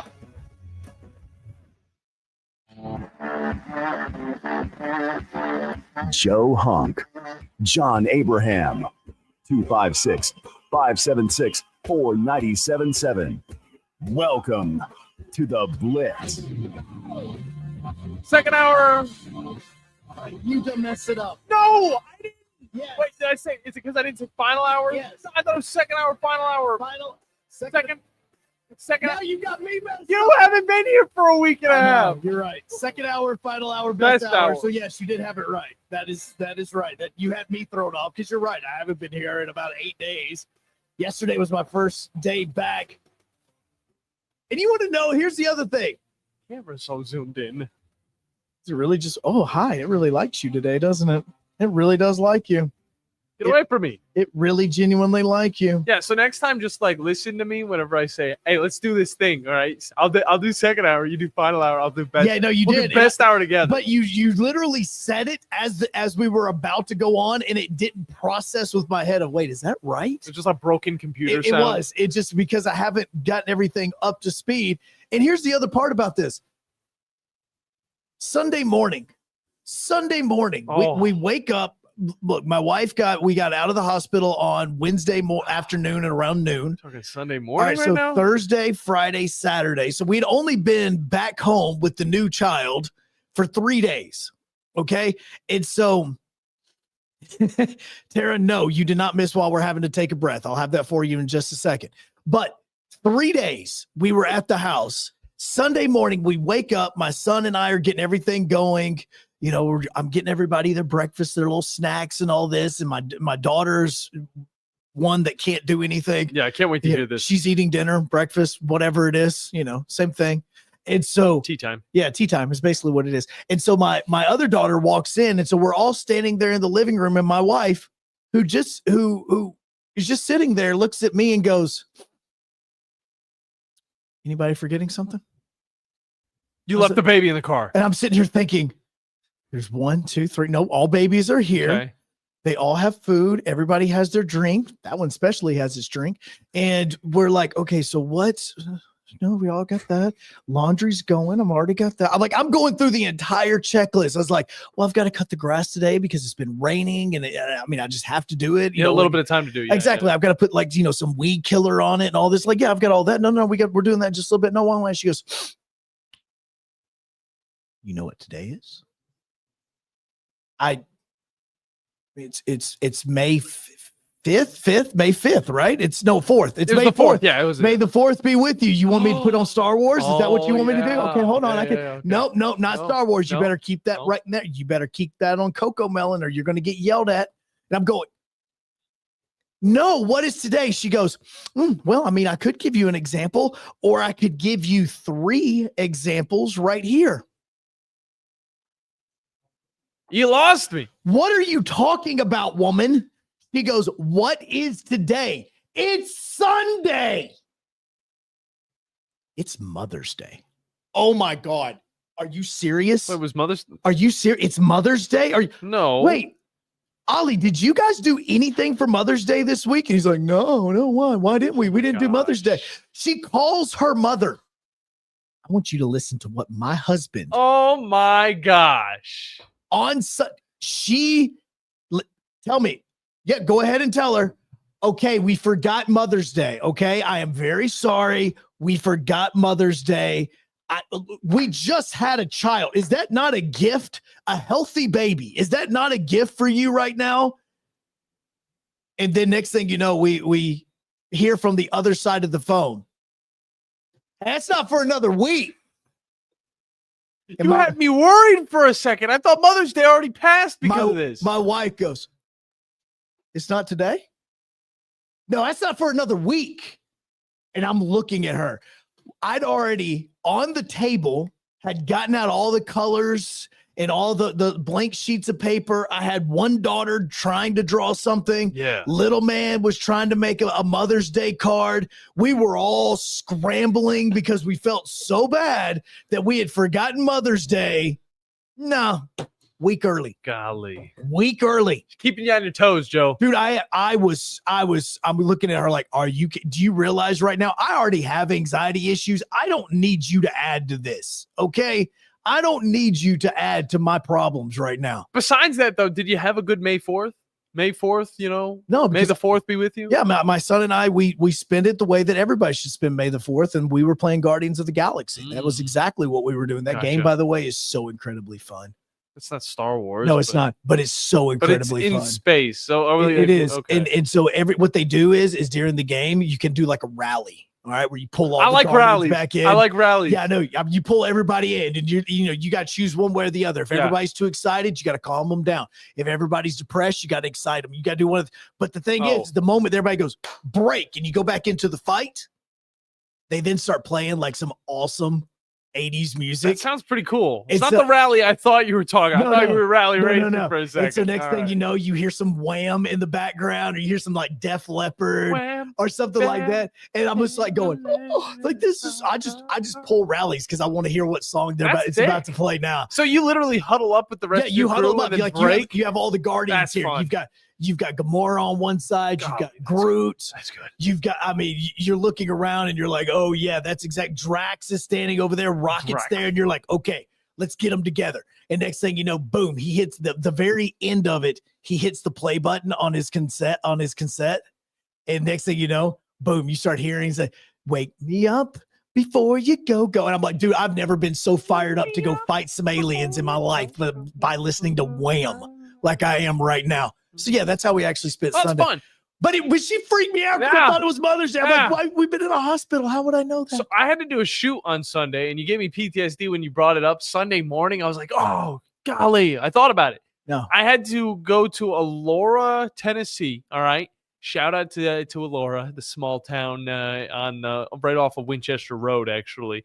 And I had to do a little shoot. I had to do a video shoot for this new product this guy's got going on. I'm not going to explain it too much. I don't know exactly all the details about it. But regardless, I got my drone out. I was thinking, man, I'm getting back into the game. This is going to be an easy video. Going to knock it out. Going to make some money. Going to also, get a little practice in. Anytime I whip out the drone, there's always a high possibility that I'm going to be very close to some trees. Maybe some willow wicks, maybe some high ferns, all of that jazz.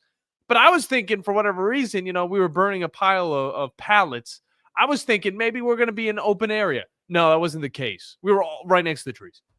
I fly this drone up, Joe. I'm going back. I'm going forth. I bring it back down. I bring it back up. The smoke from the pallets that are on fire kind of obscures my vision. And then I'm just like, oh, I got to get this cool cinematic shot. I'll start moving the drone left and right. I get it stuck in a freaking tree. 50 feet there you go. Above my head. Yeah, there you go. This isn't the first time I got it stuck in a tree. This isn't the first time I broke it either. One time it crapped out itself. The other time I did get it stuck in a tree, threw a stick up, and it fell and broke the gimbal. It took me and my buddy, who were trying to get it down from this tree, about 2 hours throwing little wooden chunks, from a sawmill. We were chucking some wood chuck. Yep. And let me tell you, my ERA, his ERA was probably really good. We had some strikes. They were in the boxes, but we just could not seem to hit the stupid drone in the tree until finally, when I thought all hope was lost and I'd have to leave this $600 drone just in this tree and I would just get nothing out of this. I'd edit the video because the drone footage went to my phone and I'd be able to edit it, make some money back, and then I'd obviously have to pay for a new drone. I was not going to give up. Yeah. I was like an anime character, all right? When I got shot through the heart and I should be dead, but you know what? I got my friends to bring me back up. That's kind of how it was. Right. And I straight up, after several hundred pitches, I straight up hit that thing square. Falls. It was like the gates of heaven were opening up. Falls, hits another tree, falls through that tree, thank God. Hits the ground. I find it in this woods. On top of this, I was on an unstable mound. Right. And it was just like weeds and all that stuff. Broke the drone, but you know what? We got the footage. We got the drone back. It's at the ER table right now, and I'm currently working on fixing it. That was my Sunday. Yeah. So your Sunday might have been stressful in one way. Mine was stressful in multiple ways, where not just mentally, but also physically, because my arm is blown out. My side's blown out. I don't know. I was also chucking straight up in the air. So there are some Havoc fans right now that are kind of freaking out, and I kind of want to just calm them down for just a second. Let's calm them down real quick. Okay, I'm rocking my Havoc t-shirt today. I was wanting to talk about this just because I've seen so many Havoc fans start to freak out about the protected list that just came out the other day. As a matter of fact, it came out yesterday, right towards the very end of our show, and I was going through it. And over the course of the last 24 hours, you've had a lot of Havoc fans that are just going, wait a second. One, what is the protected list? And two, why is so-and-so not on there? Why is this person not on there? Why is this person not on there? So the protected list is basically the players that the teams are wanting to bring back for the 2025-2026 season. It's the best way of saying that. And so these are the players that other teams, cannot contact about, signing with them in the new year. And so there's a lot of names that are on this list. Willie is on this list. Austin Alger, Buster Larson, D. Stu, Gio is there, Jack Yannick, Matt Allen, Philly is on there. Craig McCabe, Kevin Weaver Vitale is there. Terry Ryder.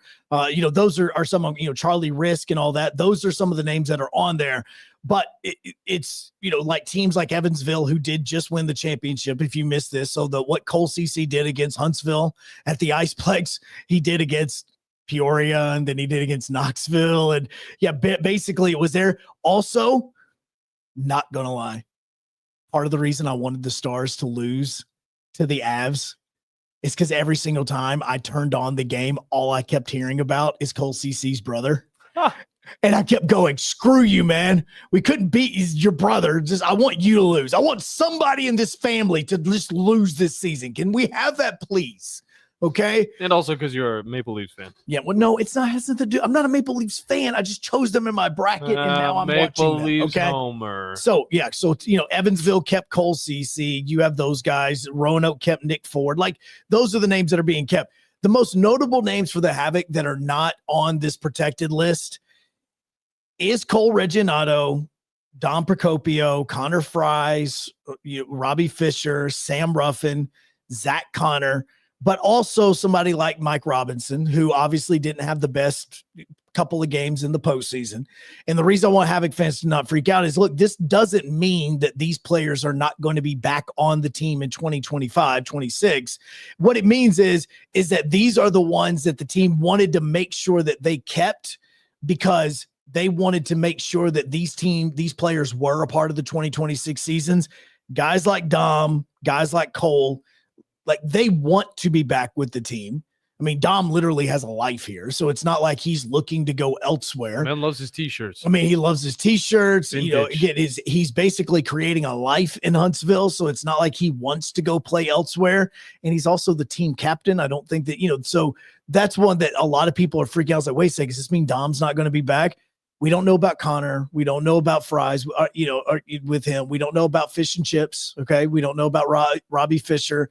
Sam Ruffin was at one point in time one of the best face-off men in the SPHL. We don't know about him. Zach Connor came on late. He got his first goal in the last weekend of the season here. So we don't know about those. Just take a deep breath. It doesn't mean that some of these guys are not going to be back. What it does mean is that if you went to the yard sale over the weekend, picking you up a Buster shirt or jersey or sweater, or picking you up a D-Stew shirt, or if you want to pick up a Geo, like the Buster Larson t-shirts that they made, just means that that you can rock it next season at the VBC and that he's going to be on the ice. That's all that means. It's true. Okay. That's all. So take a deep breath. It's all going to be fine. That's all it means. Now, I mentioned the biggest game that I think that Nico needs to win early on, so that we go, okay, this was not a bust for him in making the decision to come back and going to UCLA. You're going to have to wait till the month of October, because the first 3 games that this team has is Utah, UNLV, and New Mexico. Then they have a bye week. Then they play Northwestern. All of those games, you would love to win if you're UCLA and you're Nico. But on October 4th, you host Penn State. That is the game.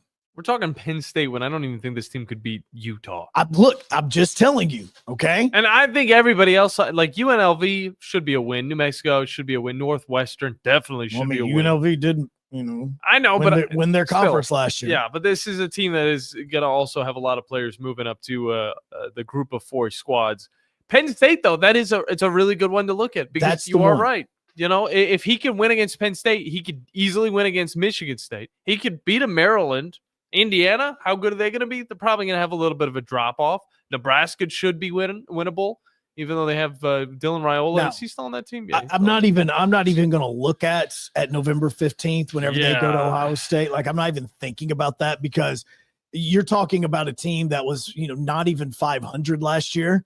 And so you're sitting here thinking like, oh yeah, they're going to be undefeated. No, I'm not talking about that. Yeah. What I'm saying is, if he beats Utah and UCLA beats them in the first game of the season, people are going to be like, all right, that was cool.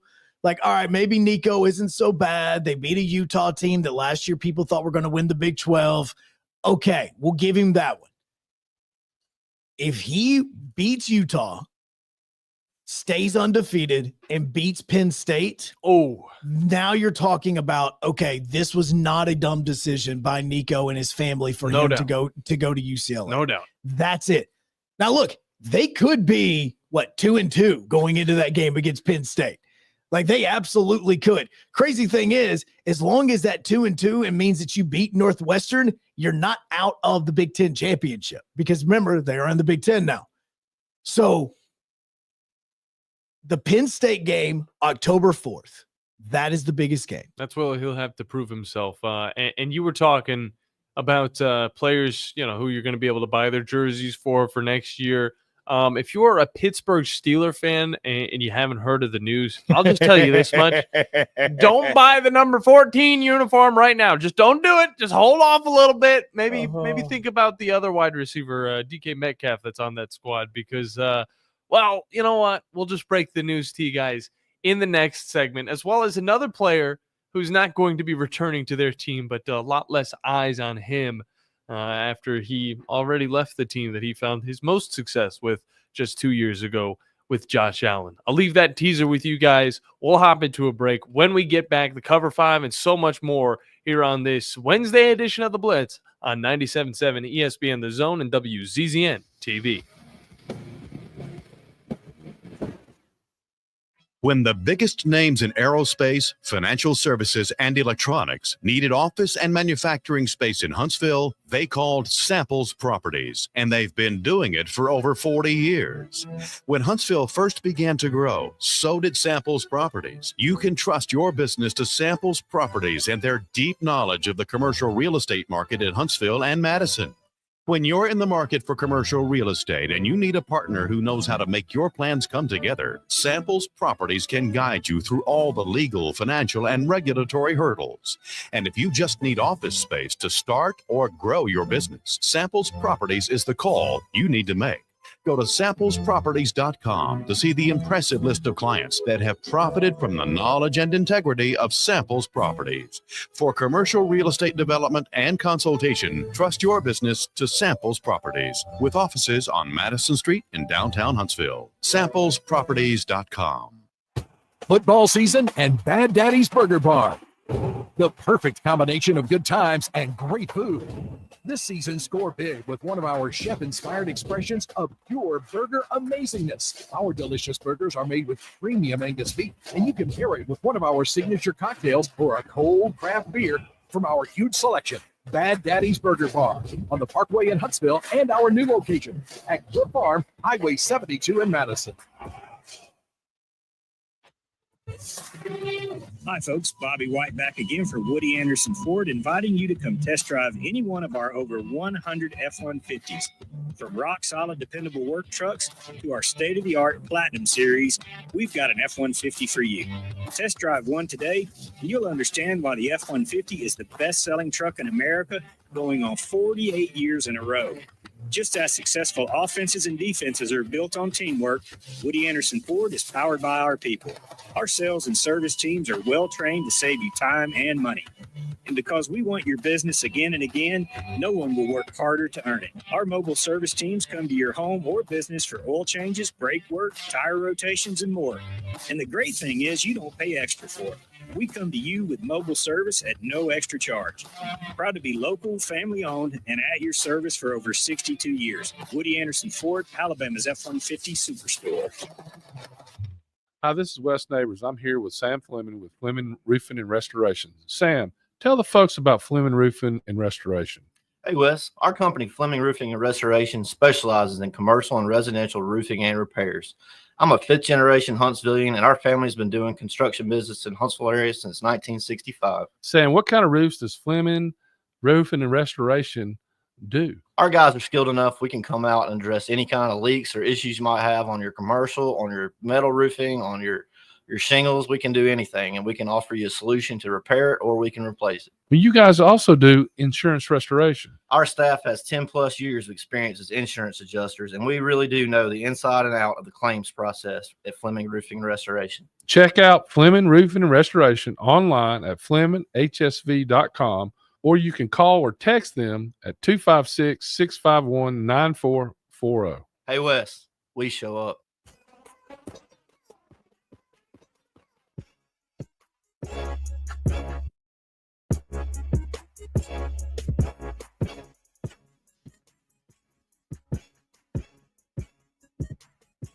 Harris says we need that Robo lean back next year. No, you absolutely would love to. I'm probably some people in Pittsburgh that may want to be getting rid of or thinking about what jerseys they're going to be wearing in 2025. Is it just me? Like, is there a rule on that, by the way, about the limit on if you can or can't wear jerseys for certain teams? Like, I know the NFL is different than what we talk about with Huntsville Havoc Hockey, because with Havoc Hockey, a lot of the jerseys that you see from walking around the VBC are all jerseys that fans have purchased for, charity reasons or something like that. So that's a little bit different. Like, I don't think anybody really thinks anything about that. But as far as like what Pittsburgh Steelers fans are going through right now, like, I know that possibly the amount of George Pickens jerseys were kind of, you know what, we're not really thinking about purchasing that many of them. There was a lot of people already rocking the George Pickens. Oh, well, no, they absolutely were, because they were in love with him at the very beginning of his career. It was just more about being upset with him after what all kind of went down in last season. Was anybody upset with him? The sad thing is he still had 900 yards receiving last year. Exactly. This guy is the epitome of Black Force energy, like Black Air Force energy. Right? He only played in 14 games. Exactly. So he had 900 yards receiving in 14 games. He was one of the constants. All right. If it wasn't a Najee Harris uniform, if it wasn't a Mika Fitzpatrick uniform, then it was a George Pickens uniform. And you know what? Those people loved the energy that he brought. It's the same thing as Tony Vitello. He gets into fights with the refs or the umps, and he gets kicked out of games. A guy like George Pickens, he loves to bring the energy. He loves to bring the fists. He loves to listen to NBA Youngboy. All right? This guy was very much loved in Pittsburgh. He was a Steeler through and through, but now he's going to have to deal with Jerry and all of his bull crap because he has been traded this morning for a 2026 third-round pick. The Cowboys will also send a 2027 fifth-round pick to the Steelers and get back a 2027 sixth-round pick themselves. This is a team that just got a top, first-round wide receiver, and the kid out of Arizona. I mean, the Cowboys are making moves. This is something that they need to do if they want to show people that Dak Prescott is legit. Now, for the Steelers, I think they'll be fine. They got DK Metcalf. He's going to replace him completely. But a team like the Seahawks, who had 3 wide receivers, including a DK Metcalf, they couldn't really find success. So now the Steelers probably need to look at more help at the wide receiver position. And I'm interested to see where they go for that, especially because, well, they're still waiting for Aaron Rodgers to come into the building. And Lord knows, we don't even know if that's going to actually happen. Maybe they'll pick up Amari Cooper as well. Well, you also have to think about how much they actually believe in like a Will Howard, because Mason Rudolph, they brought him back from Tennessee after he went to Tennessee for one season. You have Robert Woods as a wide receiver, DK Metcalf, like you mentioned just a little while ago.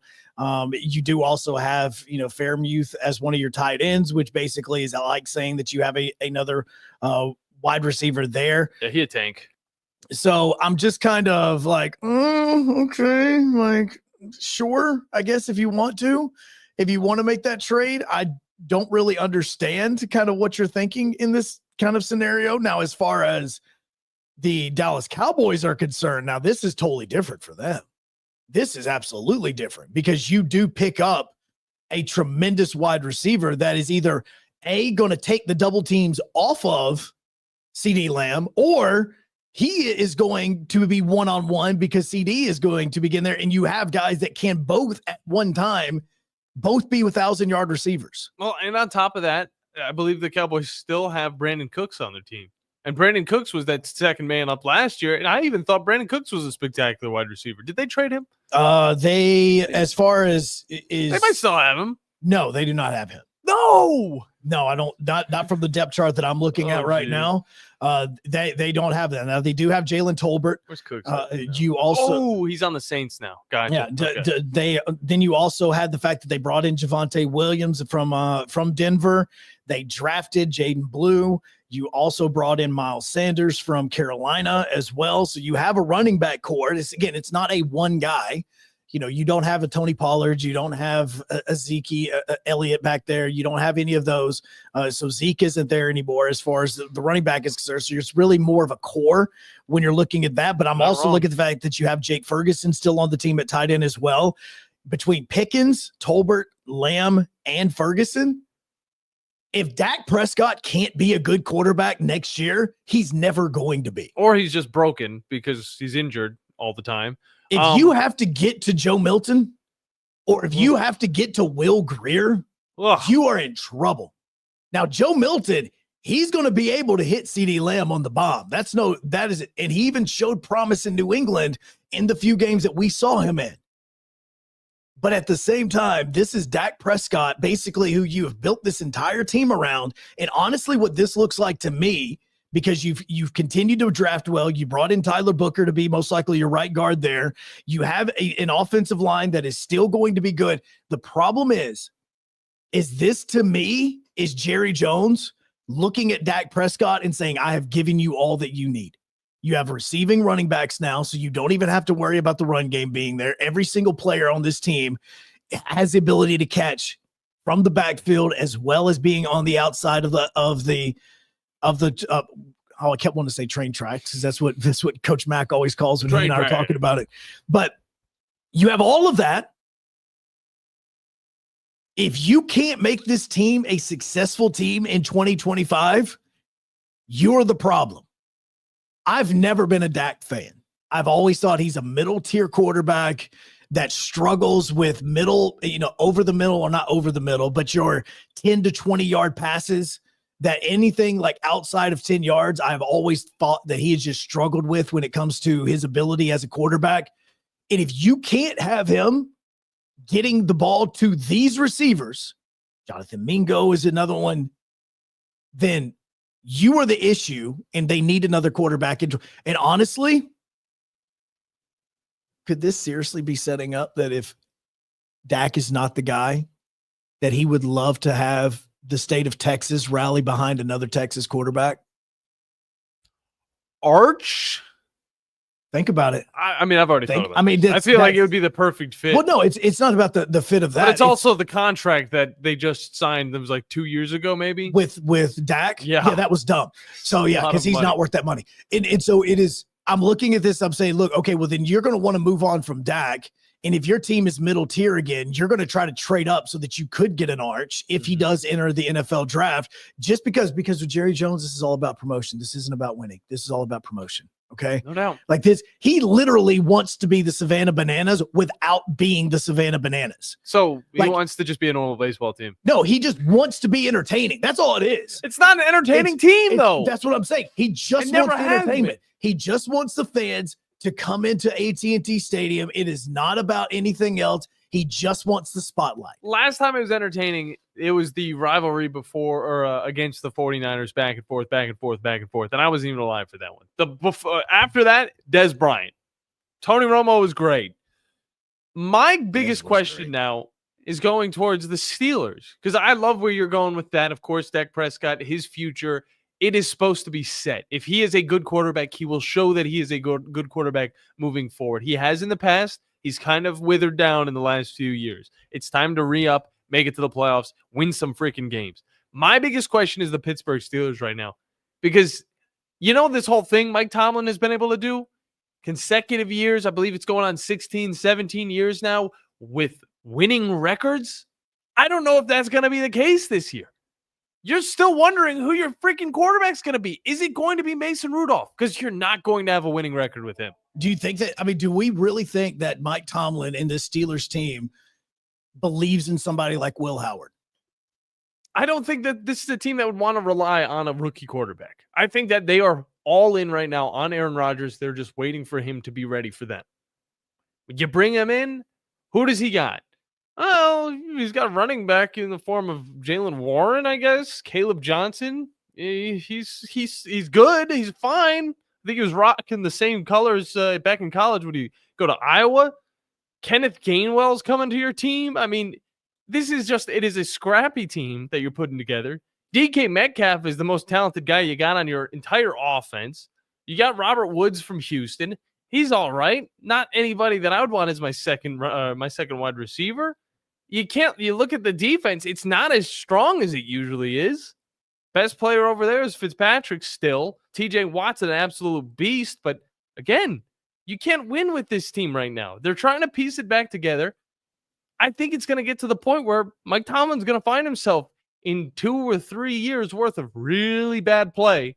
And I think that we might see him end on that too. And I would hate to see it happen, but screw the Steelers, go Browns. Yeah, that's my final thought on that. This absolutely goes. I'm going over right now. I'm looking at Dak's contract that he signed. It was stupid. This season, his base salary is only $2 million. Oh, yeah. And all this money for him doesn't kick in until 2026. It's a recent contract. I mean, he has like a signing bonus, obviously, that is a massive signing bonus. But as far as his base is considered, it's only $2 million. And if he were to get cut next season, like the cap hit just from him next season's like $74 million.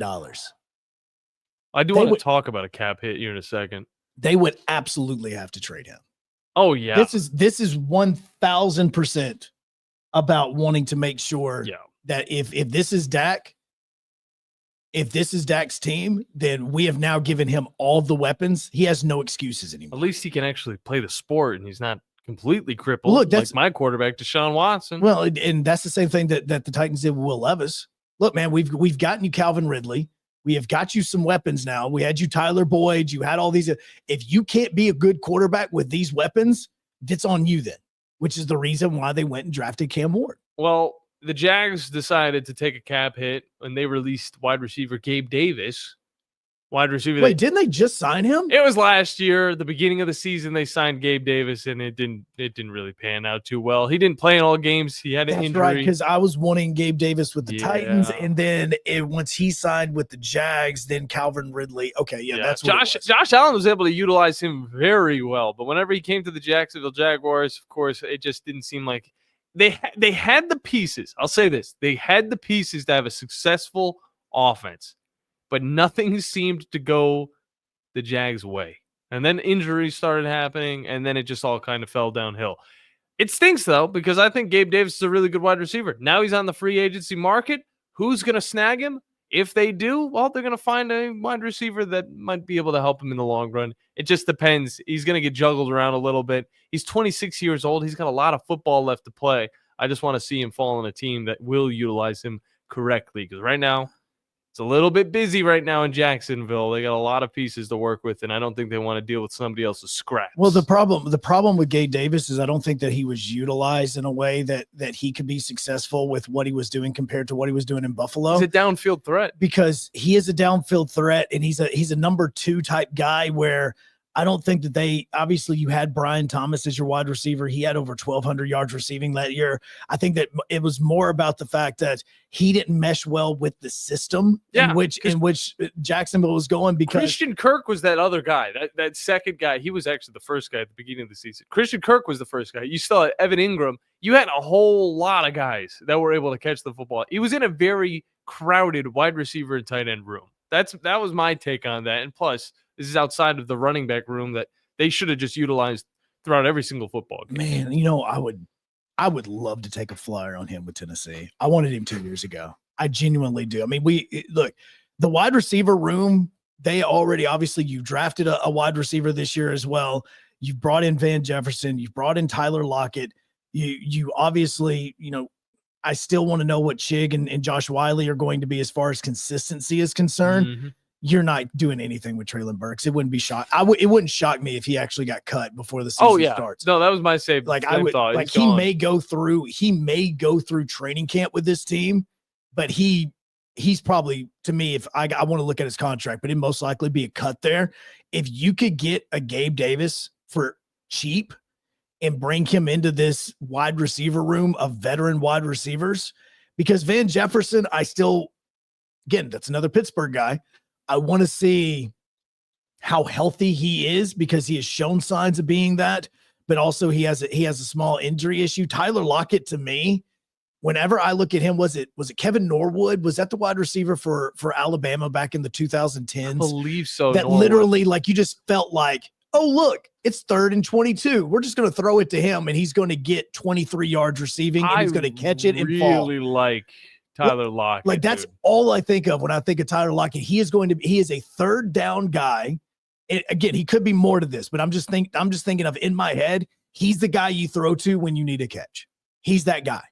He's not the guy that you're looking for as far as wanting it to be the deepest guy or anything like that. You are throwing to him because you know he's going to catch the ball and get down. Well, I thought the same thing about Dwayne Bowe back in the day. I don't know if you remember him, Chiefs wide receiver. He got traded. He goes to the Browns. Whenever he went to the Browns, I was all for him. And he also played for the Titans too. I don't even remember that one. Back in 2020. It wasn't that long. No, I don't think it was. But, it was one of those guys that you think is going to be good on this team. But, of course, it doesn't always happen. It doesn't always transition well. That's so wild. Dwayne Bowe played up until 2020. Golly, the guy played forever. Regardless, Joe, we've had a lot of fun conversations. We do need to kind of hop into the cover 5. Well, and the cover 1. Well, it may be a single high safety is really mainly what it's going to be. But because let's kind of keep this one going for what we've been talking about with football, because one of the questions I did have had to go with the Clemson and Notre Dame thing, because if you missed it, they signed a 12-year deal that they're going to play each other for the next 12 seasons, even if they are not a part of their ACC schedule, the 5 games that Notre Dame has to play in the ACC that Notre Dame has on their schedule, that they will still continue to play Clemson. And I love the contract because I'm all about helmets. I want P5s playing P5s. P4s playing P4s. You're all about helmets, dude. You didn't even get to talk about the news about the new helmets that are coming in to the NFL. There's 5 new helmets. No, I mean the helmets is in like logos and all that. Not like there's no logos. This is the CB4729 pillow that we're adding into it. No, I'm not talking about that. I'm talking about like the design. No, I'm not talking alternative helmets. No. I'm talking about the logos and the helmets themselves. There's okay? no logos on Notre Dame. There's not, and there's not on Penn State either. They just have the one blue stripe, but that's the helmet. Sometimes some numbers. Every once in a while, if they want to go retro. But who would you like to see Alabama and Auburn make this same deal with? Doesn't have to be SEC. That's why I want to make sure we emphasize that. Doesn't have to be I want to make sure that Auburn and LSU play each other for 12 years, even if they're not. No. I'm talking about a 12-year contract with a P4 so that you make sure that you play them every single year. I'm going to give you a second to think about this one. I already thought about it. Okay. Penn State. I just said that. I was using it as an example. Oh. And now I'm saying when we come back, I want to hear the answer. 256 Penn State. 576 977. I want to see Penn State. Obviously, I think that John wants Alabama and Penn State to play each other for 12 I'll tell seasons. you whenever I come back. We'll be back on the Blitz, 97.7 ESPN The Zone, as well as WCZN TV. Akron, please. No.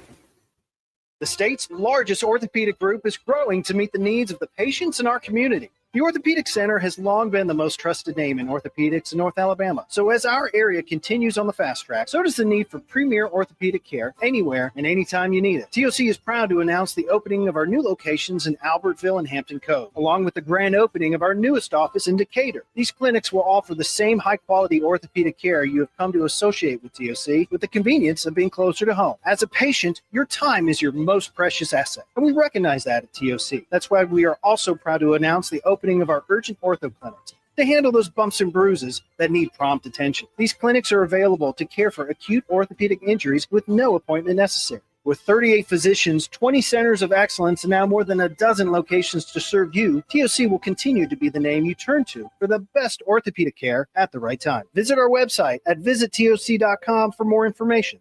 TOC, helping you live a better life. By now, you know about Eagle Masonry and Insulation, and maybe you know that Eagle also does landscaping and dirt work. But how about after paint work? Shower doors, shelving, and mirrors, all taken care of by Eagle, the same Eagle that takes care of all your masonry, insulation, and landscaping needs. Eagle brings the same level of expertise to all these disciplines, and they're ready to provide you with a free quote. The website is the same, insulatewitheagle.com, as is the phone number, 256-755-1556. Give them a call and see what Eagle can do for you. Eagle saves you time. Eagle saves you money. The Braves roll into the 2025 season with a singular focus. Bring home the division title and remind the league what Atlanta is all about. Swung on, driven to left center field and deep. That baby's out of here. Austin Riley. 3-0 to Olsen, and he powers one. Deep right center field to the wall. It's gonna fly. It's a home run. Back-to-back homers. 97.7 ESPN The Zone. When the biggest names in aerospace, financial services, and electronics needed office and manufacturing space in Huntsville, they called Samples Properties, and they've been doing it for over 40 years. When Huntsville first began to grow, so did Samples Properties. You can trust your business to Samples Properties and their deep knowledge of the commercial real estate market in Huntsville and Madison. When you're in the market for commercial real estate and you need a partner who knows how to make your plans come together, Samples Properties can guide you through all the legal, financial, and regulatory hurdles. And if you just need office space to start or grow your business, Samples Properties is the call you need to make. Go to samplesproperties.com to see the impressive list of clients that have profited from the knowledge and integrity of Samples Properties. For commercial real estate development and consultation, trust your business to Samples Properties, with offices on Madison Street in downtown Huntsville. Samplesproperties.com. You don't have to go somewhere else just so you can go somewhere new. Plan your next vacation with Huntsville International Airport and Breeze Airways. Enjoy friendly, convenient, nonstop travel to some of the most exciting destinations in the U.S., including the home of 12 world-famous theme parks, Orlando, Florida. With flights starting as low as just $49, Breeze has got you covered with easy, breezy, nonstop flights to Orlando. Make all their dreams come true. Book nonstop to Orlando now at flybreeze.com. Are you tired of power outages disrupting your life? It's time for a Generac standby generator from Current Electrical. Storms may rage outside, but inside your family's powered up. So why choose Current Electrical for your generator needs? 1, we offer a wide range of models to suit every budgeted energy requirement. 2, our project managers handle every step of the process: power, gas, permitting, and inspections. 3, our certified technicians install your generator with precision, ensuring peace of mind. Don't wait for the next blackout. Call 256-880-1880 or visit us online at jetsuperstore.com. Your home of the SEC Baseball Tournament. 97.7 The Zone.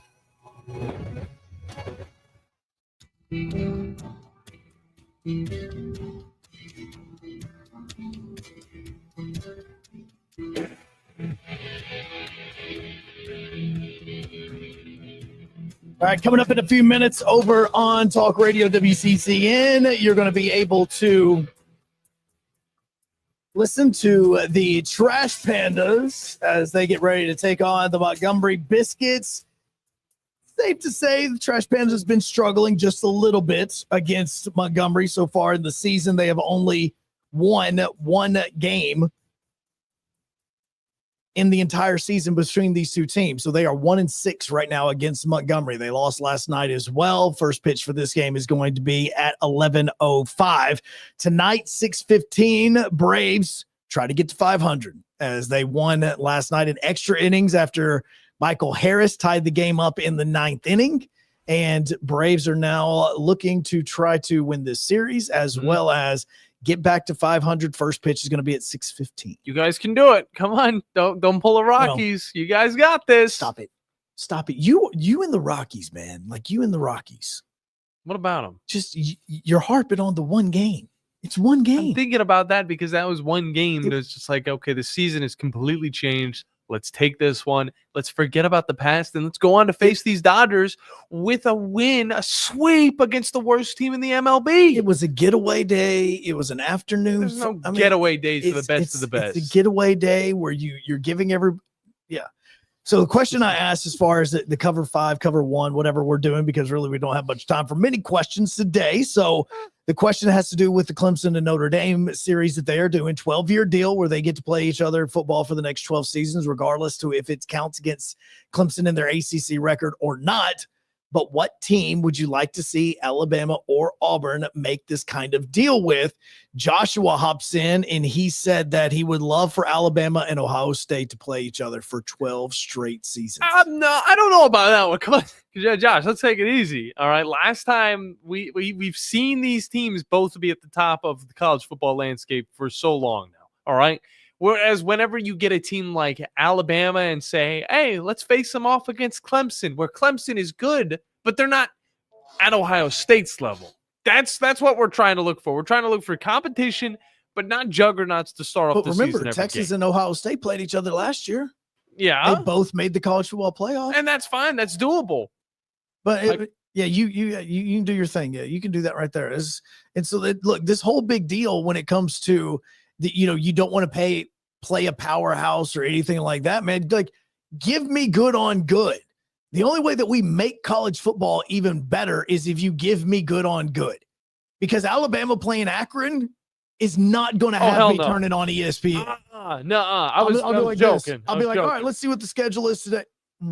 They're playing Akron at 6:30. Cool. Don't need to pay attention to that game today. See, Josh also threw in the idea of Florida versus LSU or LSU. Florida or LSU. Oh, yeah. Or LSU playing Penn State, which I think that's a good matchup. I think LSU and Penn State for sure match each other in skill set.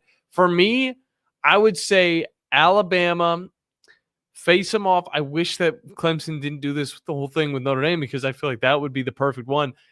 But this is still going to be in conference. Alabama, Oklahoma, I think, is a rivalry that a lot of people sleep on. And I'm not just talking about last year, how Oklahoma was able to get that freak win. It wasn't a freak win. It was just straight up absorption from Oklahoma. But I think back to the games of the QB, was it Trevor Knight back in 2014? You know, that Sugar Bowl, wherever they were able to surprise Alabama, get the win, and totally slash any hope of what Alabama's season was all about. I like this. Alabama, Oklahoma, I think, is a fun matchup. And on top of that, it's some of the most winningest programs of the last 20 years. So I think that would be great. Dale hops in on WCC and TV, says, I would like to see Auburn and Virginia Tech. Dude, you want to say night game up in Blacksburg? No. Give me that, man. No, you play this at Bristol. Screw Bristol. You play this at Bristol. No, that was dumb. Okay? That was not dumb. 147,000 people thought it was pretty cool. You have two of the best stadiums in college football history, and you go to play this at a racetrack. That's why you got to play it at a racetrack. No, you had Neyland, you had Blacksburg, and you didn't utilize either one. Because you were too busy using the greatest Coliseum of all time. No, because that's in LA. Not that one either. No. No, but that's what I'm saying. Yes, it was a cool idea. It was a cool concept. You got a ton of people. There was such a missed opportunity with Tennessee and Virginia Tech. There was such a missed opportunity. You're not joking. There should have been cars driving around the outside while they were playing the football game. Yeah, and just like on normal Sundays, nobody be paying attention to those either. So that's why I'm looking at this and telling myself, you could have had Tennessee at Virginia Tech, lights go out, that music that we just came back with is firing. You're telling me that wouldn't have been electric? Or Virginia Tech going out and standing on the football field in Neyland when the lights go out and they run through that wouldn't have been awesome? Tennessee, Virginia Tech, they're both kind of like on a yearly basis. You look at them, they're middle tier in the conference. They're middle tier in their conference. Tennessee's been doing a lot better lately, but you still can't say they're at the tippity top. I see Tennessee versus Virginia Tech. I see two mid-tier teams facing off against each other. See? And also, William on the chat says, Joe's right. Dumb idea to play these games at Bristol. And William's a NASCAR fan. Boom. There you go. It was one game. It was an amazing game. That could have been so much better. You can only use one of the stadiums anyway. If you want to watch Virginia Tech at home, watch Virginia Tech at home. They do it 5 times a year. You do a home and home. Like back when this game was scheduled, okay, you don't do home and homes. You do your Chick-fil-A kickoffs. You do all those types of games. Like, okay, that's different. But in 2025, you sign home and homes now. You do this game and you do one in Neyland, one in Virginia Tech. We go ahead and just make this a destination. That's it. I like the Virginia Tech idea. My question is, does William think that the Braves game at Bristol is going to be a dumb idea? I kind of think it's a dumb idea. Why? I mean, you don't like change. You No, don't like using interesting sports venues. I think that it to me was just kind of like, okay. Like, you know what it was? Hey, we've already done the football game there. We can't really do anything else. be like, we can't get 100,000 fans in there for a hockey game, so we can't do that. Like, we can't do this. So we're going to do a baseball game. I don't think you are an open-minded soul. No, because I loved the game I loved the Field of Dreams game. I loved the game at Rickwood last year. Mm-hmm. I loved the Braves going and playing in Fort Bragg. I believe it was against the Marlins. Yeah, I loved that game. There's only so many historical baseball stadiums that are still around. But there's plenty more that actually need this type of stuff. Like, and we're going to flesh it out for next year. Okay, Bristol's already got it. For people that don't know this, I'm all about all these Negro League stadiums that are basically just now dilapidated buildings. Like they need to be fixed. Okay. Chattanooga has one that I played in at one point in time that now is just basically growing grass, and its only use was the movie 42 was filmed there for parts of it. And then we start thinking about this. I want to be able to utilize those. Now, the biggest one that I would have loved to have seen Major League Baseball go in and renovate has already renovated themselves in a more unique way. And that's where the Indianapolis Clowns used to play in, obviously, Indianapolis, because they've turned that into an apartment complex. And it's actually really, really cool. That is also where they filmed the movie 8 Men Out. So they filmed they filmed movies there. They eventually turned it into an apartment complex. But a lot of these places don't get the same love that Rickwood got last year. I think that you should do that. I think that you should go around and have some of these games at some of these unique baseball venues that we have around the world that they don't have. And I mean, you can go to Brazil, you can go to Cuba, you can go to those places and do baseball games. It's not make it in the middle of do you really think that they're going to be able to sell out Bristol for this baseball game between the Braves and the Reds? I do. I genuinely do. It's not going to hold 147,000 people. They're not using the back area. They're using what you can see, and that's it. It's going to be fun. It's going to be different. Now, Dale has a great idea. Savannah Bananas could sell out Bristol. Probably. They absolutely could. I mean, they're already selling out football stadiums. It would have made sense to have the Savannah Bananas in Bristol before the Braves in the Reds. No. You got to have the Braves first, and then the Savannah Bananas should come in right after them when the baseball field is still in, and then actually show them how it's supposed to look. And then have the race cars going around it in Savannah Bananas fashion. I mean, it doesn't matter. Nobody's paying attention. It'd be loud.